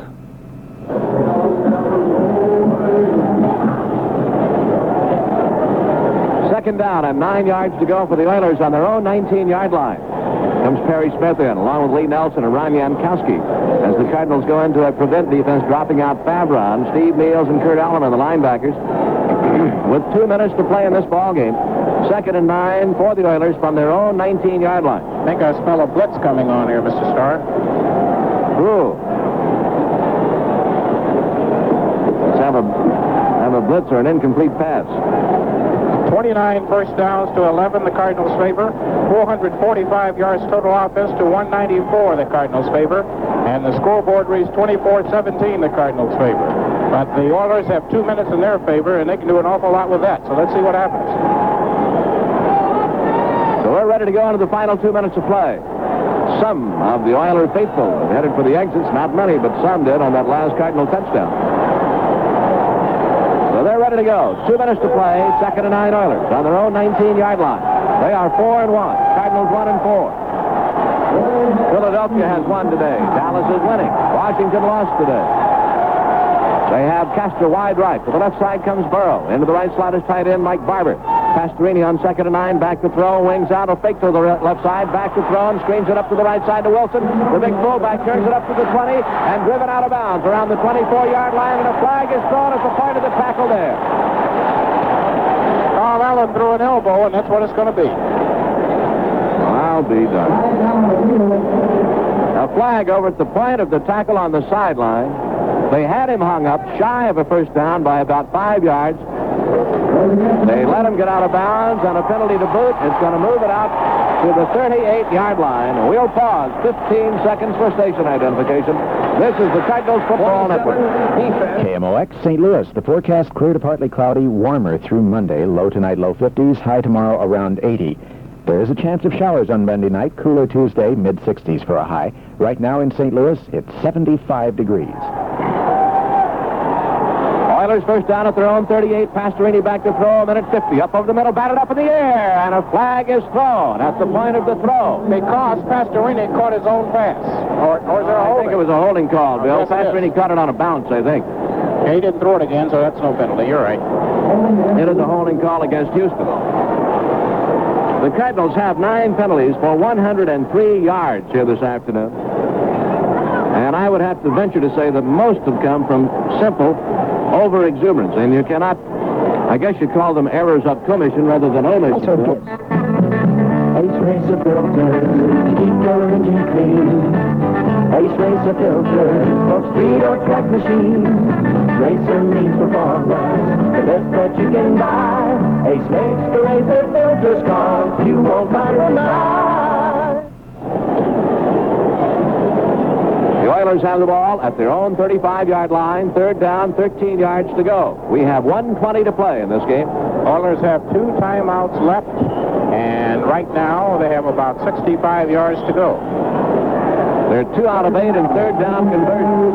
They send Castor wide right. They put Barber tight on the right side. They have a slot left, and Ronnie Coleman's in the slot. The lone running back is Carpenter. Wide left is Burrow. Pastorini back to throw and sets and steps up and throws over the middle to Carpenter. Fumbles the football. Loose ball, and who has it? Who has it? Cardinals have it. Recovery. Cardinals have it. The 49-yard line of Houston. Cardinals recover the fumble, and what a big fumble recovery that was. It looks like Ken Stone is the man who got it. Ken Stone came sliding in there as if he was trying to nail down a triple and slid in on the football and recovers at the Houston 49, first down with 1:12 to play in this ball game. The Oilers have 2 timeouts left, as you heard Bill say. The Cardinals have a total yardage gain on the scoreboard up here, which I assume must be official, 445 yards. The Oilers 219. And as our statistician, Jerry Trupiano, tallies up very quickly, his are dead on, perfect, dead solid perfect with those up on the scoreboard. He's done an outstanding job for us. Wide to the left side, Tilly. Childs wide right. Tight end on the right is Pears. This was not over yet. At the 49 of the Oilers, they give up in the middle to Willard Harrell. He skips to the left side, got up to about the 46-yard line, finally driven down. Forced out of there, coming up Vernon Perry from the secondary to help drive him down along with Curly Culp. They'll mark it at about the 46-yard line for a gain of 3, and the Oilers use up one more of their timeouts. They have 1 left. Gain of 3 yards on that play, and the Cardinal total offense is at 448 yards. And they're going to have to handle the football. Jim Hart just can't fall on it yet because the Oilers still have another timeout that they can use. So the Cardinals would be best advised to get a first down. That would really seal it, but that's not going to be that easy. It's easier saying it than doing it. So Jim Hart is over talking now with Bud Wilkinson on what their strategy is going to be. I know one thing he's going to say when he gets back into that huddle is put both arms around that football because the Oilers are going to be snatching at it. Been several great days by some people out there for the football Cardinals. O.J. Anderson fighting off that leg problem, played extremely well. Steve Little kicked extremely well. O.J. finished with 19 carries for 109 yards, and Wayne Morris at 16 for 60 yards. But Otis Brown also had some key third down conversions coming in there too. He has become the Cardinals' third down specialist, and he has been ramming in there. He got a touchdown also, and this has been a tremendously good game for Jim Hart too, who completed 23 of 38 for 252 yards. So the last timeout has been used at the 1-minute mark. The last Houston timeout has been used. 1 minute to play in this ball game. The Cardinals come back in with a third down and 3 situation at the 42-yard line of the Oilers. And a first down should do it. Woo. They come out. They have Willard Harrell and Theodis Brown in the backfield. Pat Tilly comes wide to the right side. Childs goes wide to the left side. Harris is tight on the left side. The back shift into the eye behind Hart on this 3rd and 3 situation of the Oiler 42. Long count by Jim. Takes the snap, gives to Harrell, hit by Bingham behind the line. Whoa! Right at the point of the handoff, fell into the arms of Ted Washington. They lost about a yard to the 43, and the Cardinals will take all the time they can to punt it out of there on a 4th down and almost 5. They lost almost 2 yards. Bingham came in and blasted Willard Harrell so close to the point of the handoff, Bill, that it was very, very near causing a fumble. That's how close he was to banging into Harrell at the point of the handoff. The only club that's held Earl Campbell to fewer yards than the Cardinals have was the Pittsburgh Steelers, who held him to 38. The Cardinals have held Earl Campbell to 53 yards on 13 carries.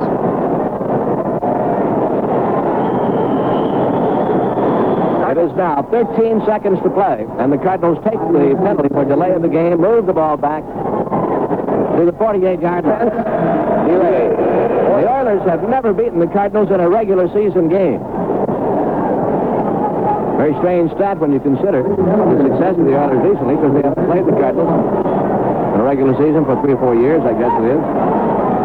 Steve Little in to do the punting. They have one man back. 13 seconds to play in this ball game. Little stands back at his own 37 to take the snap and handles it and steps in and hangs it up nice and high. It's going to be fielded at the 12. Taken at the 12 and trying to get away. Zellender finally hit down. What good reaction and what good comeback by Green. Roy Green missed him the first time, Bill, slid off of him, and then came back and got him at the 15-yard line. 3 seconds remaining, and this will be the last possession, perhaps, of Houston, as they will get a first down from their own 15-yard line. Roy Green came sailing down there, banged into him, slid off. Ellender kept his feet, and then Green came back to get a piece of him and knock him down at the 15-yard line. 3 seconds remaining in this ball game. 24-17 Cardinals. Oilers have 3 wide receivers stacked on the right side. Pastorini back to throw and has time and squirms out to the right side, setting and looking deep. Time has run out. He fires deep and up into the middle, and it is missed by Castor off the fingertips, and time has run out, and the Cardinals have won it. That's the end of the game. We'll be back to recap today's action here at the Astrodome in Houston, where the final score was the Cardinals 24 and the Oilers 17.